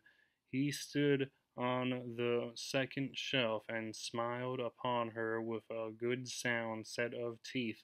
In the midst of the pleasure which she felt in gazing at her favorite, a pang went through her heart when she thought that Godfather Drosselmeyer's story had been nothing else but the history of the Nutcracker, and of his quarrel with Lady Mouserings and her son. She knew well enough that her Nutcracker could be none other than the young Drosselmeyer of Nuremberg, Godfather Drosselmeyer's agreeable but now, alas, enchanted nephew, for that the skilful watchmaker at the court of Pirlipat's father was the counsellor Drosselmeyer himself. She did not doubt for an instant, even while he was telling the story. But why was it that your uncle did not help you? Why did he not help you? Complained Maria, as it became clearer and clearer to her mind that in that battle which she saw, Nutcracker's crown and kingdom were at stake. Were not all the other puppets subject to him? And is it not plain that the prophecy of the astronomer has been fulfilled, and that young Drosselmeyer is prince and king of the puppets, while the shrewd Maria explained and arranged all this so well in her mind? She believed, since she had seen Nutcracker and his vassals in life and motion, that they actually did live and move, but that was not so. Everything in glass case remained stiff and lifeless, yet Maria, far from giving up her conviction, cast all the blame upon the magic of Lady Mouserings and her seven-headed son. But if you are not able to move or to talk to me, dear Master Drosselmeyer, she said aloud to the Nutcracker, yet I know well enough that you understand me and know what a good friend I am to you. You may depend upon my help, and I will beg of your uncle to bring his skill to your assistance whenever you have need of it. Nutcracker remained still and motionless, but it seemed to Maria as if a gentle sigh was breathed in the glass case, so that the panes trembled, scarce audibly indeed, but with a strange sweet tone, and a voice rang out like a little bell, Maria mine, I'll be thine, and thou mine, Maria mine. Maria felt, in the cold shuddering that crept over her, a singular pleasure. Twilight had come on. The doctor, with Godfather Drosselmeyer, entered the sitting room, and it was not long before Louise had arranged the tea table and all sat around talking cheerfully of various things. Maria had very quietly taken her little armchair and seated herself close at Godfather Drosselmeyer's feet. During a moment when they were all silent, she looked up and with her large blue eyes in the counselor's face and said, "I know, dear Godfather Drosselmeyer, that my Nutcracker is your nephew, the young Drosselmeyer of Nuremberg, and he has become a prince or king rather, as your companion, the astronomer, foretold. All has turned out exactly so. You know now that he is at war with the son of Lady Mouserings, with the hateful Mouse King. Why do you not help him?" Maria then related the whole course of the battle, just as she had seen, and was often interrupted by the loud laugh of her mother and Louise. Fred and Drosselmeyer only remained serious. "Where does the child get all this strange stuff in her head?" said the doctor. "She has a lively imagination," replied the mother. "In fact, they are nothing but dreams caused by her violent fever." "That story is not true," said Fred. "My red hussars are not such cowards as that. If I thought so, swords and daggers, I would make a stir among them." But Godfather Drosselmeyer, with a strange smile, took little Maria upon his lap and said, a softer tone than he was ever heard to speak in before, "Ah, dear Maria, more power is given to thee than to me, or to the rest of us. Thou, like Pirlipat, art a princess born, for thou dost reign in a bright and beautiful kingdom, but thou hast much to suffer if thou wouldst take the part of the poor misshapen Nutcracker, for the Mouse King watches for him at every hole and corner. I cannot, thou alone canst rescue him. Be firm and true." Neither Maria nor anyone else knew what Drosselmeyer meant by these words, and they appeared so singular to Dr. Stahlbaum that he felt the counselor's pulse and said, "Worthy friend, you have some violent congestion about the head. I will prescribe something for you." But the mother shook her head thoughtfully and spoke. "I feel what it is that the counselor means, but I cannot express it in words." The victory. Not long after, Maria was awaked one moonlight night by a strange rattling that seemed to come out of a corner of the chamber.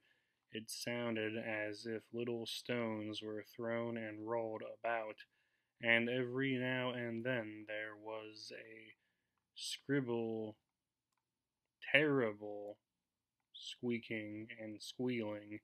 "Ah, the mice are coming again!" exclaimed Maria in affright, and she was about to wake her mother, but her voice failed her, and she could stir neither hand nor foot, for she saw the Mouse King work his way out of a hole in the wall, then run without sparkling eyes and crowns around and round the chamber, when at last, with a desperate leap, he sprang upon the little table that stood close by her bed. "Hi, hi, hi, must give me thy sugar plums, thy gingerbread, little thing, or I will bite thy nutcracker, thy nutcracker." So squeaked the Mouse King, and snapped and grated hideously with his teeth, then sprang down again and away through the hole in the wall. Maria was so distressed by the occurrence that she looked very pale in the morning, and was scarcely able to say a word. 100 times she was going to inform her mother or Louise of what had happened, or at least to tell Fred, but that she thought No one will believe me, and I shall only be laughed at. This at least was very clear, that if she wished to save little Nutcracker, she must give up her sugar plums and her gingerbread. So in the evening she laid all that she had, and she had a great deal, down before the foot of the glass case. The next morning her mother said, "It is strange what brings the mice all at once into the sitting room. See poor Maria, they have eaten up all your gingerbread." And so it was, the ravenous Mouse King had not found the sugar plums exactly to his taste, but he had gnawed them with his sharp teeth, so that they had to be thrown away. Maria did not grieve about her cake and sugar plums, for she was greatly delighted to think that she had saved little Nutcracker. But that what was her terror, when the very next night she heard a squeaking and squealing close to her ear. Ah, the Mouse King was there again, and his eyes sparkled more dreadfully, and he whistled and squeaked much louder than before. "Must give me thy sugar puppets, chocolate figures, little thing, or I will bite thy Nutcracker, thy Nutcracker." And with this the terrible Mouse King sprang down and ran away again. Maria was very sad.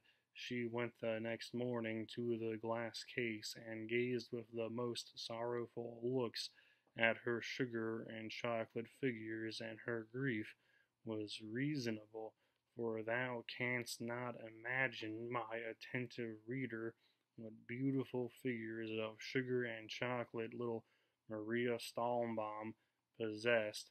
A pretty shepherd and shepherdess watched a whole flock of milk-white lambs, while a little dog frisked about them. Next came two letter carriers with letters in their hands, and then four neat pairs of nicely dressed boys and girls, with gay ribbons rocked at a seesaw upon as many boards, white and smooth as marble. Behind some dancers stood Farmer Caraway and the Maid of Orleans.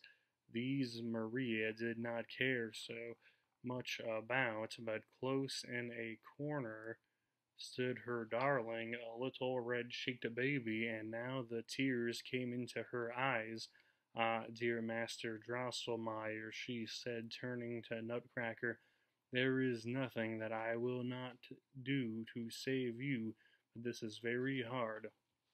Nutcracker looked all the while so sorrowfully that Maria, who felt as if she saw the Mouse King, opened his 7 mouths to devour the unhappy youth, resolved to sacrifice them all. So at evening she placed all her sugar figures down at the foot of the glass case, just as she had done before with her sugar plums and cake. She kissed the shepherd and the shepherdess and the lambs, and at last took her darling, the little red-cheeked baby, out of the corner, and placed it down behind all the rest. Farmer Caraway and the Maid of Orleans must stand in the first row. "Well, that is too bad," said her mother the next morning. "A mouse must have got to the glass case, for all poor Maria's sugar figures are gnawed and bitten in pieces." Maria could not keep from shedding tears, but she soon smiled again, and said to herself that it is nothing if Nutcracker is only saved. In the evening her mother, the counsellor of the mischief which the mouse had been doing in the glass case, and said, "It is provoking that we cannot destroy this fellow that makes such havoc with Maria's sugar toys." "Ha!" cried Fred merrily, "the baker opposite has a fine gray secretary of legation. Suppose I bring him over, he will soon make an end of the thing. He will have the mouse's head off very quickly, even if it be Lady Mouserings herself, or her son, the Mouse King." and jump about the tables and chairs, said his mother, laughing, and throw down cups and saucers, and do all kinds of mischief. Ah, no, indeed, said Fred. The baker's secretary of legation is light, careful fellow. I wish I could walk on the roof of a house as well as he. Let us have no cats in the night, said Louise, who could not bear them. Fred's plan is the best, said the doctor, but we will try a trap first. Have we got one? Godfather Drosselmeyer can make them best, said Fred, for he invented them. All laughed, and when the mother said that there was no mouse-trap in the house, the counselor assured her that he had number in his possession and immediately sent for one. In a short time it was brought, and very excellent mousetrap it seemed to be. The story of the hard nut now came vividly to the minds of the children. As the cook toasted the fat, Maria shook and trembled. Her head was full of the story and its wonders, and she said to her old friend Dora, "Ah, great queen, take care of Lady Mouserings and her family." But Fred had drawn his sword and cried, "Them come on, let them come on, I will scatter them." But all remained still and quiet under the hearth, as the counselor tied the fat to a fine piece of thread, and set the trap softly, softly down by the glass case. Fred cried out, "Take care, Godfather, Mechanist, or Mouse King will play you a trick." Ah, but what a night did Maria pass! Something cold as ice tapped here and there against her arm, and kept rough and hideous upon her cheek, and squeaked and squealed in her ear. The hateful Mouse King sat upon her shoulder. He opened his 7 blood-red mouths, and grating and snapping his teeth, he squeaked and hissed in her ear, wise mouse, goes not into the house, goes not to the feast, like sugar things best craft, set at naught, will not be caught. Give, all new frock, picture books, all the best, or shall have no rest. I will tear and bite, Nutcracker, at night, hi, Q. Maria was full of sorrow and anxiety. She looked very pale and disturbed the following morning when Fred told her that the mouse had not been caught, so that her mother thought that she was grieving for her sugar things, or perhaps was afraid of the mouse. "Do not grieve, dear child," she said. "We will soon get rid of him. If the trap does not answer, Fred shall bring his gray secretary of legation."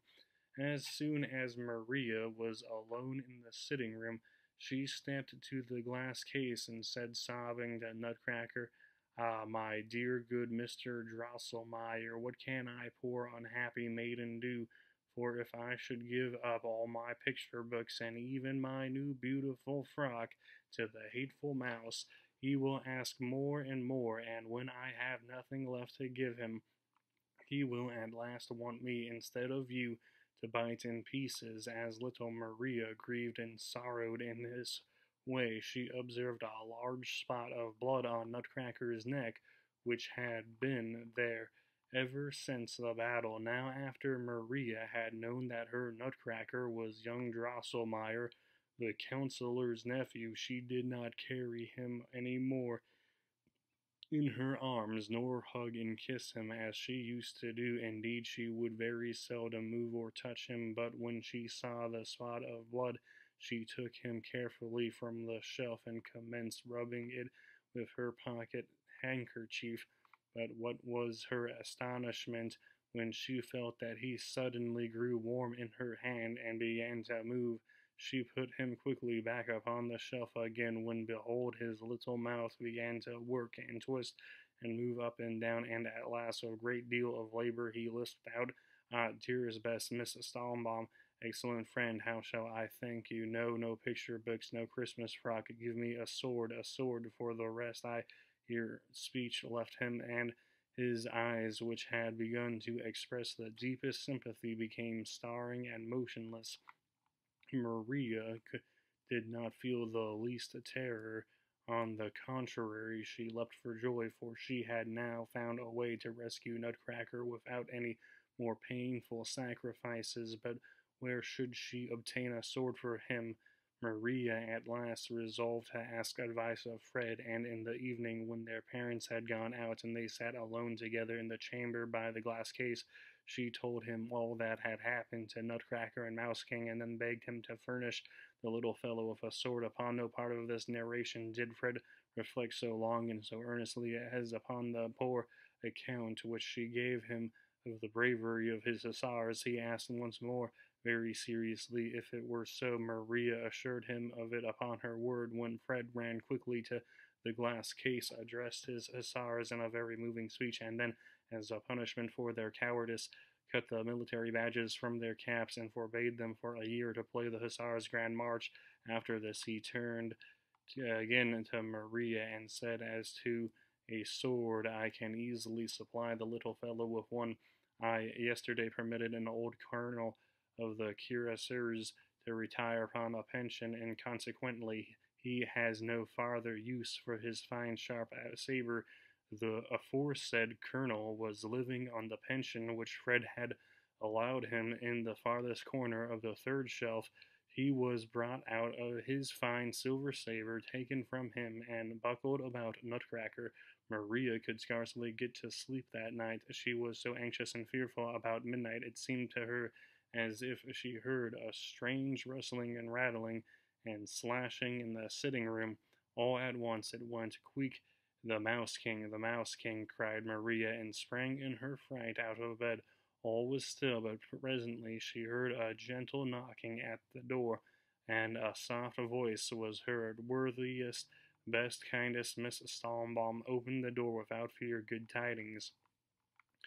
Maria knew the voice of the young Drosselmeyer, so that she threw her frock about her and opened the door. Little Nutcracker stood without a bloody sword in his right hand and a wax taper in his left. As soon as he saw Maria, he bent down on one knee and said, "You, O lady, you alone it was that filled me with the knightly courage, and give this arm strength to contend with the presumptuous foe who dared to disturb your slumber. The treacherous Mouse King is overcome. He lies bathed in his blood. Scorn not to receive the tokens of victory from a knight who will remain devoted to your service until death." With these words, Nutcracker took off the 7 crowns of the Mouse King which he had hung upon his left arm, and reached them to Maria, who received them with great joy. Nutcracker then arose and said, "Best kindest Miss Stallenbaum, you know now what beautiful things I could show you at this moment, while my enemy lies vanquished. If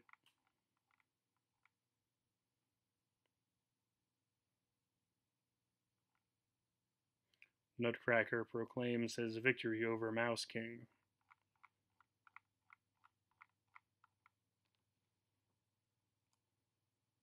Would have the condescension to follow me for a few steps. Oh, will you not be so kind? Will you not be so good, best, kindest Miss Stallenbaum?"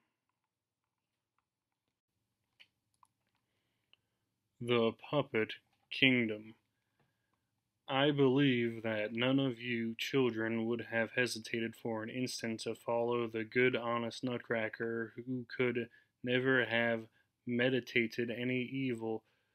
Maria consented to follow him so much the more readily because she knew what claims she had upon his gratitude, and because she was convinced that he would keep his word and show her many beautiful things. "I will go with you, Master Drosselmeyer," she said, "but it must not be far.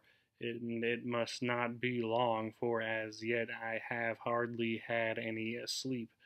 "I will choose then," replied Nutcracker, "the nearest, though a more difficult way." He went onward, and Maria followed him until he stopped before a large antique wardrobe which stood in the hall, and Maria perceived to her astonishment that the doors of this wardrobe, which always kept locked, now stood wide open so that she could see her father's Foxford traveling coat, which hung in front.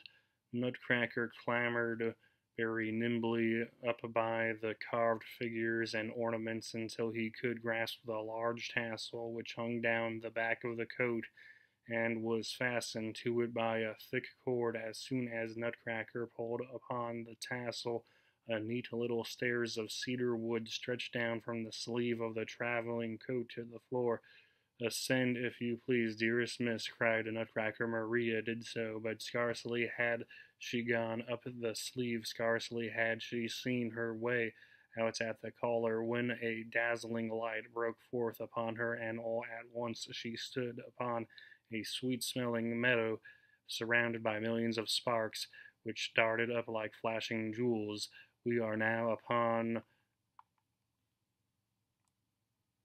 Candy Meadow," said the Nutcracker, "but we will directly pass through yonder gate." When Maria looked up, and she saw the beautiful gate, which stood a few steps before them upon the meadow. It seemed built of variegated marble of white, brown, and raisin color, but when Maria came nearer, she perceived that the whole mass consisted of sugar, almonds, and raisins, kneaded and baked together, for which reason the gate, as Nutcracker assured her when they passed through it, was called the Almond and Raisin Gate. Upon a gallery built over the gate, made apparently of barley sugar, there were 6 apes in red jackets, who struck up the finest Turkish music which was ever heard, so that Maria scarcely observed that they were walking onward and onward over a rich mosaic which was nothing else than a pavement of nicely inlaid lozenges.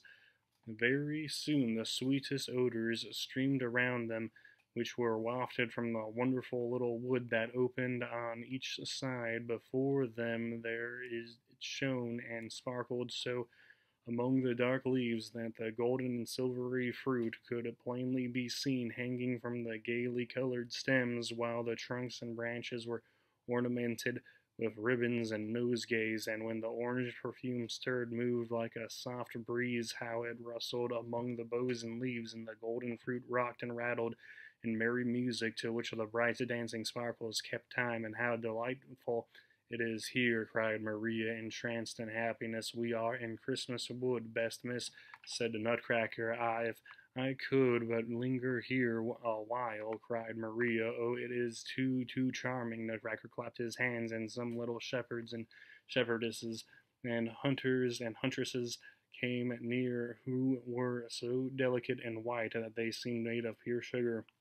They brought a dainty little armchair, all of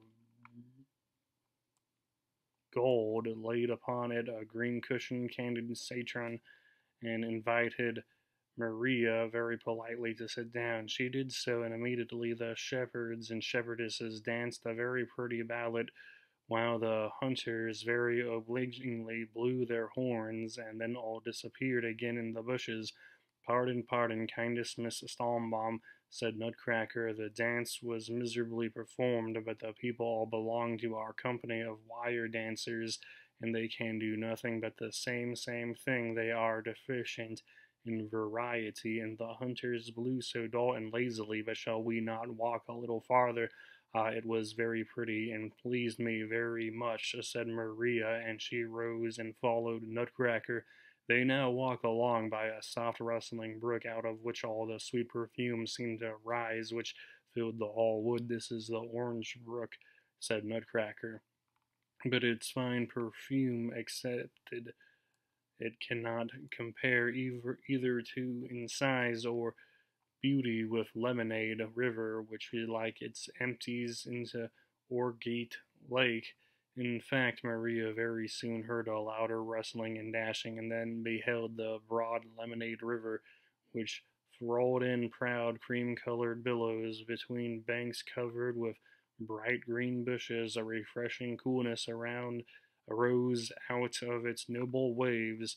Not far off, a dark yellow stream dragged itself lazily along, but it gave forth a very sweet odor, and a great number of little children sat on the shore angling for little fish, which they ate up as soon as caught. When Maria came nearer, she observed that these fish were shaped almost like peanuts.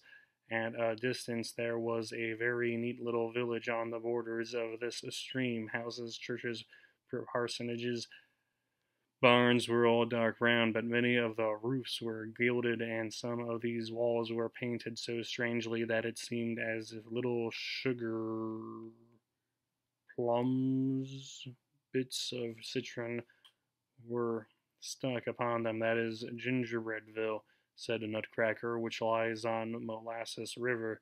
Very pretty people live in it, but they are a little ill-tempered because they suffer a good deal from the toothache, and so we will not visit it. At this moment Maria observed a little town in which the houses were clear and transparent and of different colors, which was a very pretty sight to look at. Nutcracker went straight forward towards it, and now Maria heard a busy, merry chatter and saw 1,000 tiny little figures collected around some heavily laden wagons which had stopped in the market. These they unloaded, and what they took out looked like sheets of colored paper and chocolate cakes. We are now in Bonbon Town, said the Nutcracker. An important importation has just arrived from Paperland and from King Chocolate.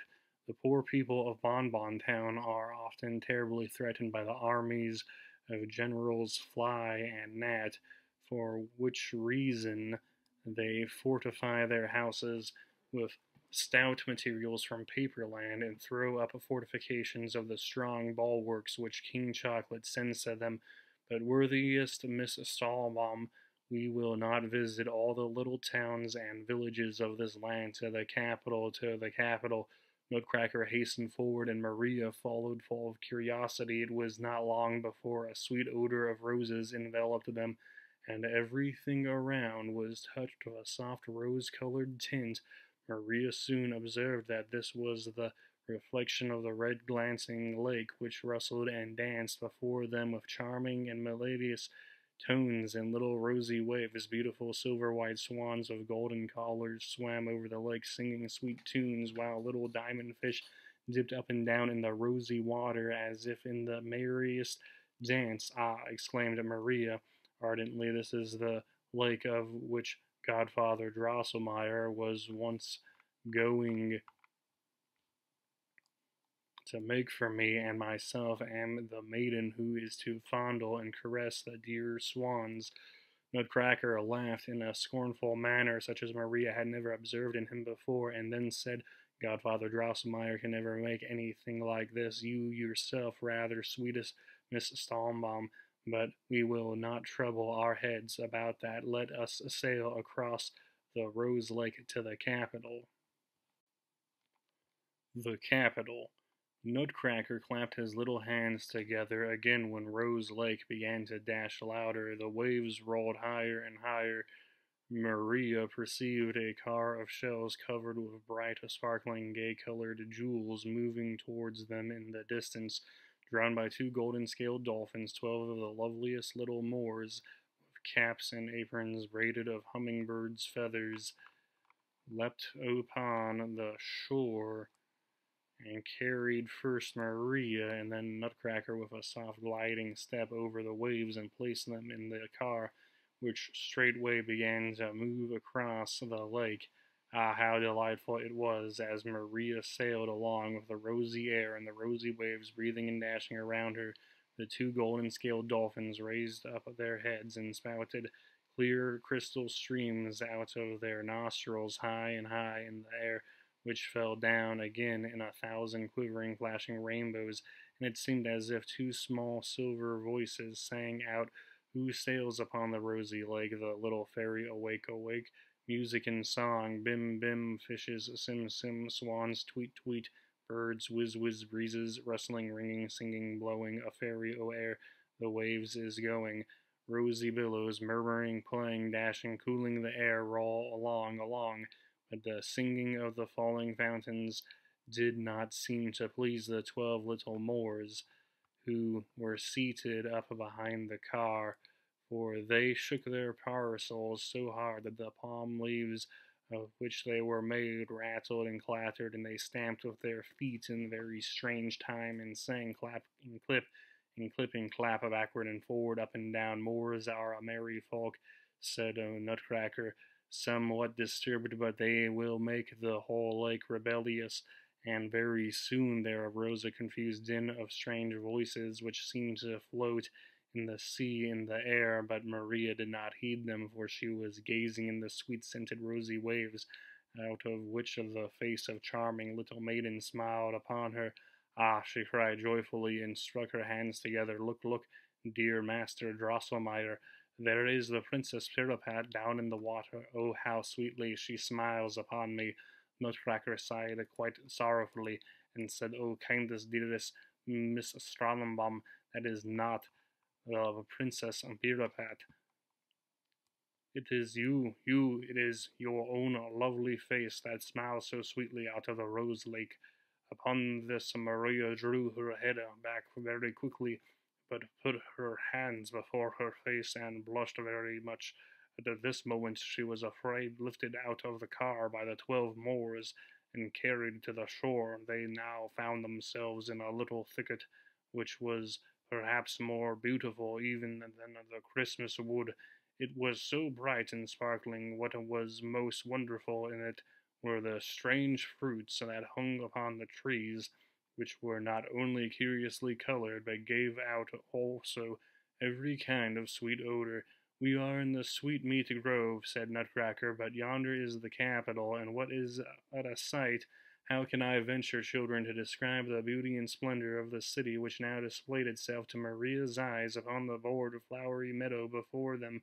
Not only did the walls and towers glitter with the gayest colors, but the style of the buildings was like nothing else that is to be found in the world. Instead of roofs, the houses and diadems set upon them braided and twisted in the daintiest manner, and the towers were crowned with variegated trellis work, and hung with festons the most beautiful that ever were seen. As they passed through the gate, which looked as if it were built of macaroons and candied fruits, silver soldiers presented arms, and a little man in a brocade dressing gown threw himself upon a Nutcracker's neck with the words, Welcome, best prince, welcome to Confectionville. Maria was not a little astonished to hear young Drosselmeyer called a prince by such a distinguished man, but she now heard such a hubbub of little voices, such as huzzing and laughter, such a singing and playing, that she could think of nothing else, and turned to Nutcracker to ask him what it all meant. Oh, worthiest Miss Stombaum, it is nothing uncommon. Confectionville is a populous and merry city. Thus it goes here every day. Let us walk further, if you please. They had only gone a few steps when they came to the great marketplace, which presented a wonderful sight. All the houses around were of cigar filigree work. Gallery was built over gallery, and in the middle stood a tall obelisk of white and red sugar cream, while 4 curious sweet fountains played in the air of orgeat lemonade made and soda water, and in the great basin were soft bruised fruits mixed with sugar and cream, and touched a little by the frost. But prettier than all this were the charming little people, who were thousands, pushed and squeezed and knocked their heads together.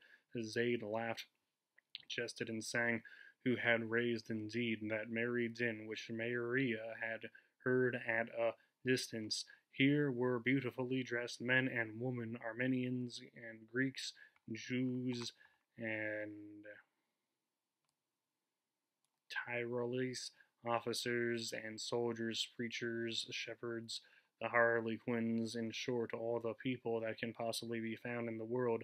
On one corner the tumult increased, the people rocked and reeled to clear the way, for just at that moment the Grand Mogul was carried by in the palanquin, attended by 93 grandees of the kingdom and 700 slaves. Now on the opposite corner the fishermen, 500 strong, were marching in procession, and it happened very unfortunately that the Grand Turk took it into his head just then to ride over the marketplace with 3,000 janissaries, besides which a long train came from the festival of sacrifices, which sounding music, singing up and thanked the mighty sun, and pushed straight on for the obelisk.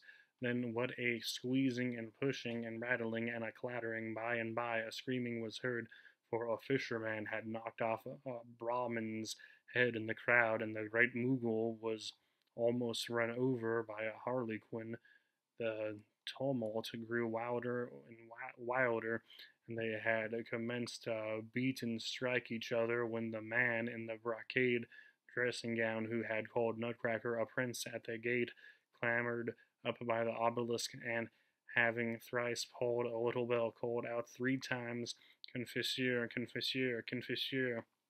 The tumult was immediately appeased. Each one tried to help himself as well he could, and after the confused trains and processions were set in order, and dirt upon the great Mughal's clothes was brushed off, and the Brahmin's head put on again, the former hubbub again anew. What do they mean by Confesseur, good Master Drosselmeyer? Asked Maria. Ah, best Miss Stombaum, replied a Nutcracker, by Confesseur it meant an unknown but very fearful power, which they believe can do with them as he pleases. It is the fate that rules over this merry little people, and felt they fear it so much that the mere mention of the name is able to still the greatest tumult. Each one of them thinks no longer of anything earthly, of cuffs and kicks and broken heads, but retires within himself and says, "What are we, and what is our destiny?"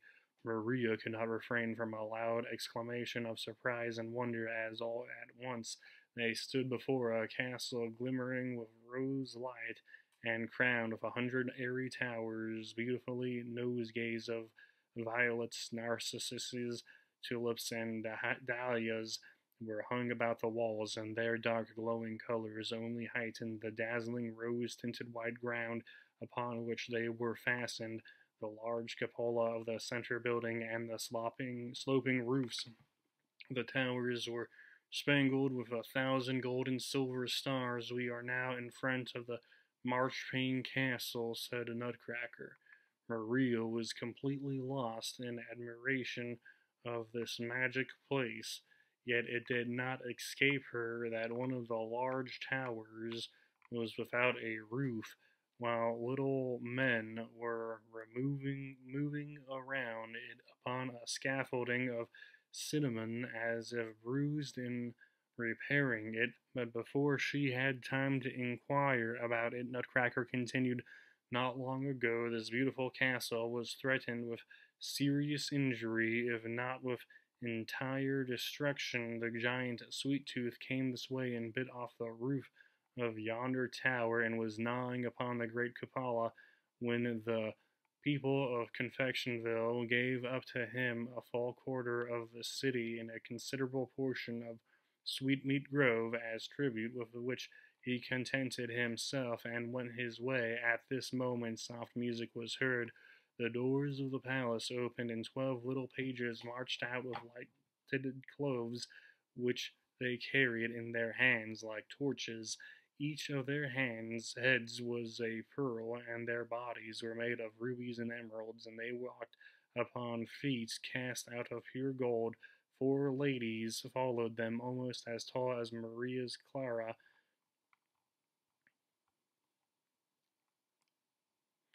but so richly and splendidly dressed that she saw in a moment that they were princesses born. They embraced the Nutcracker in the tenderest manner, and cried with joyful sobs, "O my prince, my best prince, O my brother!" Nutcracker seemed very much moved. He wiped the tears out of his eyes, then took Maria by the hand, and said with great emotion, "This is Miss Maria Stombaum, the daughter of much respected and very worthy physician, and she is the preserver of my life. Had she not thrown her shoe at the right time, had she not supplied me with the sword of a pensioned colonel, I should now be lying in my grave, torn and bitten to pieces by the terrible Mouse King.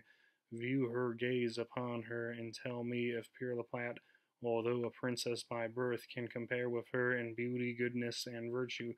No, I say no." And all the ladies cried out no, and then fell upon Maria's neck, exclaiming, Ah, dear preserver of the prince, our beloved brother, charming Miss Maria Stalmbon. She now accompanied these ladies and Nutcracker into the castle and entered a room, the walls of which were of bright colored crystal. But of all the beautiful things which Maria saw here, what pleased her most were the nice little chairs, sofas, secretaries, and bureaus with which the room was furnished, and which were all made of cedar of Brazil wood and ornamented with golden flowers. The princesses made Maria and Nutcracker sit down and said that they would immediately prepare something for them to eat. They then brought out a great many little cups and saucers and plates and dishes, all of the finest porcelain, and spoons and knives and forks, graters, kettles, pans, and other kitchen furniture, all of gold and silver. Then they brought the finest fruits and sugar things, such as Maria had never seen before, and began in the nicest manner to squeeze the fruits with their little snow white hands, and to pound the spice and grate the sugar almonds, in short, so to turn the handle everything, that Maria could see how well the princesses had been brought up, and what a delicious meal they were preparing. As she desired very much to learn such things, she could not help wishing to herself that she might assist the princesses in their labor. The most beautiful of Nutcracker's sisters, as if she had guessed Maria's secret thoughts, reached her a little golden mortar, saying, "Oh, sweet friend, dear preserver of my brother, will you not pound a little of this sugar candy?" While Maria pounded in the mortar, Nutcracker began to give a full account of his adventures, of the dreadful battle between his army, that the Mouse King, and how he had lost it by the cowardice of his troops, how the terrible Mouse King lay in the way to bite him in pieces, and how Maria, to preserve him, gave up many of his subjects who had entered her service, and all just as it had happened. During this narration, it seemed to Maria as if his words became less and less audible, and the pounding of her mortar also sounded more and more distant, until she could scarcely hear it. Presently she saw a silver gauze before her, in which the princesses, the pages, Nutcracker, and herself too were all enveloped. A singular humming and rustling and singing was heard, which seemed to die away in the distance, and now Maria was raised up as if upon mounting waves, higher and higher, higher and higher, higher and higher.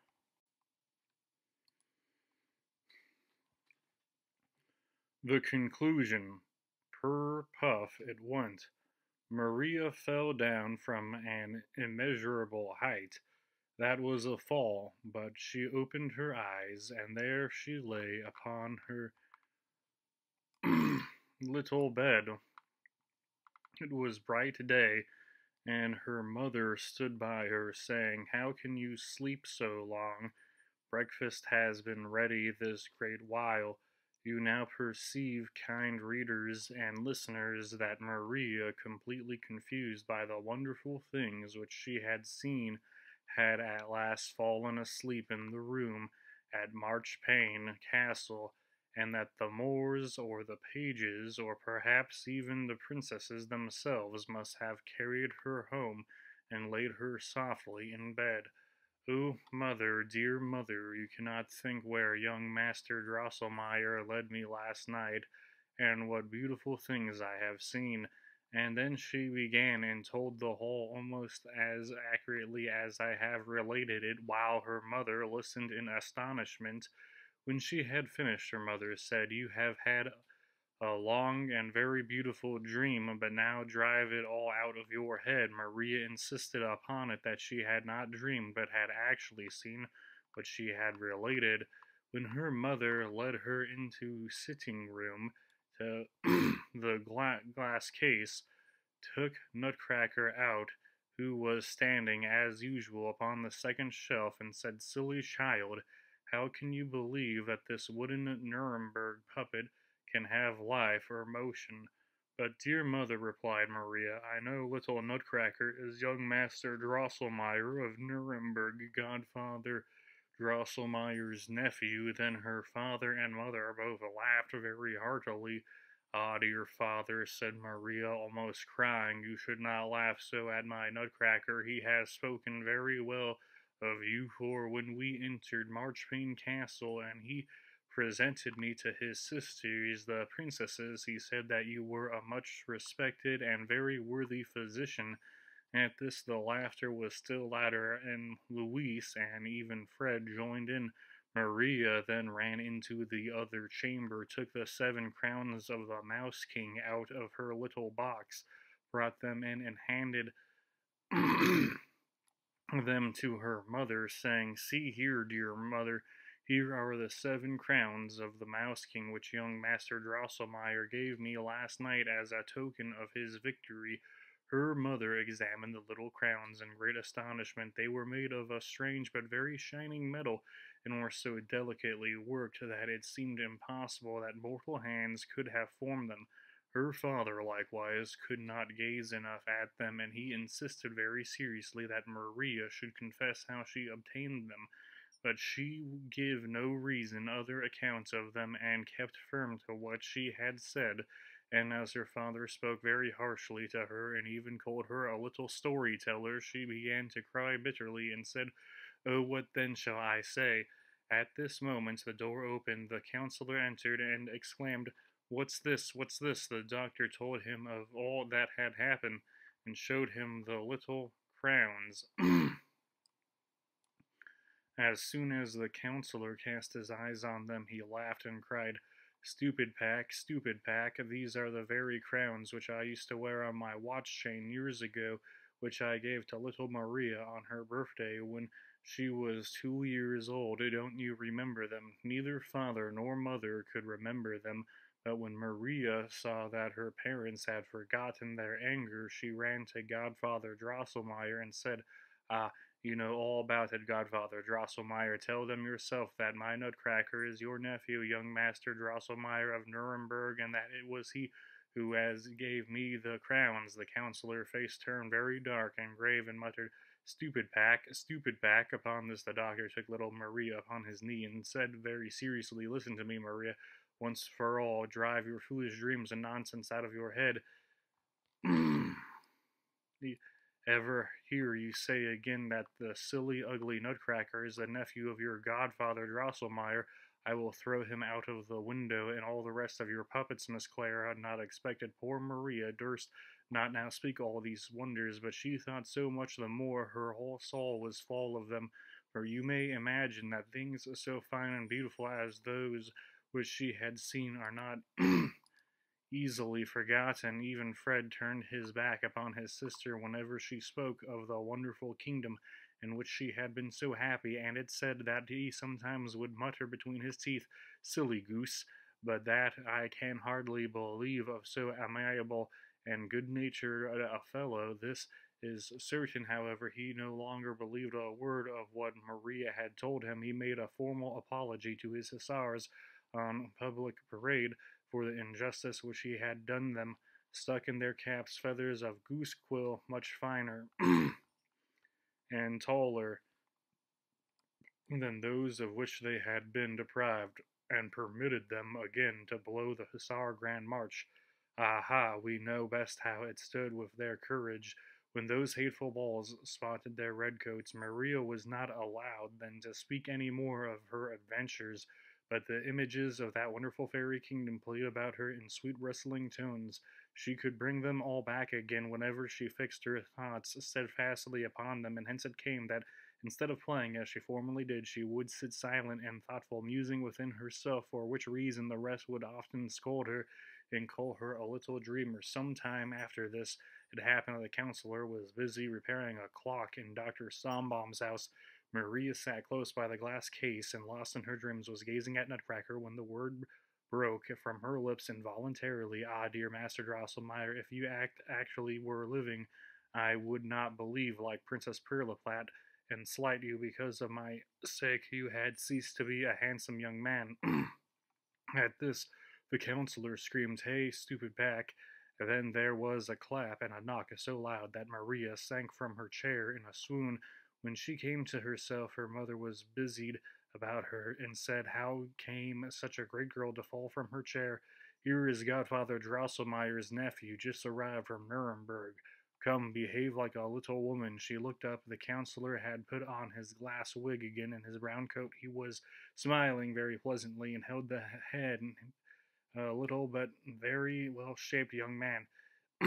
His face was white as milk and as red as blood. He wore a handsome red coat trimmed with gold and shoes and white silk stockings. In his buttonhole was stuck a nosegay. His hair, nicely powdered and curled down his back, there hung a magnificent queue. The sword by his side seemed to be made of nothing but jewels. It flashed and sparkled so brightly that the little hat which he carried under his arm looked as if it were overlaid with soft silken flakes. It very soon appeared how polite and well bred the young man was, for he had brought Maria a great many handsome playthings, the nicest gingerbread, and the same sugar features which the Mouse King had bitten to pieces. And for Fred he had wrought a splendid saber. At table the little fellow cracked nuts for the whole company. The hardest could not resist him. With the right hand he put them in his mouth, with the left he pulled hard upon his cue, and crack, the nut fell in pieces. Maria had turned the very red when she first saw the handsome young man, and she became still redder when after dinner young Drosselmeyer invited her to go with him into the sitting room to the glass case. Play prettily together, children. I have nothing against it, since all my clocks are going, cried the counselor. Scarcely was Maria alone with young Drosselmeyer when he stooped upon one knee and said, "Oh, my very best Miss Stallenbaum, you see here at your feet the happy Drosselmeyer whose life you saved on this very spot. You said most amiably that you would not slight me like the hateful Princess Puriplat if I had become ugly for your sake. From the moment I ceased to be a miserable nutcracker and resumed again my old and I hope not disagreeable figure. Oh, excellent Miss Stallenbaum, make me happy with your dear hand. Share with me crown and kingdom. Rule with me in Marchpane Castle, for there I am still king." Maria raised the youth and said softly, "Dear Master Drosselmeyer, you are a kind, good-natured young man, and since you rule in such a charming land among such pretty merry people, I will be your bride." With this Maria immediately became Drosselmeyer's betrothed bride. After a year and a day he came, as I have heard, and carried her away in a golden chariot drawn by silver horses. There danced at the wedding 22,000 of the most splendid figures adorned with pearls and diamonds, and Maria, it is said, is at this hour queen of a land where sparkling Christmas woods, transparent marchpane castles, in short, where the most beautiful, the most wonderful things can be seen by those who will only have eyes for them. The end.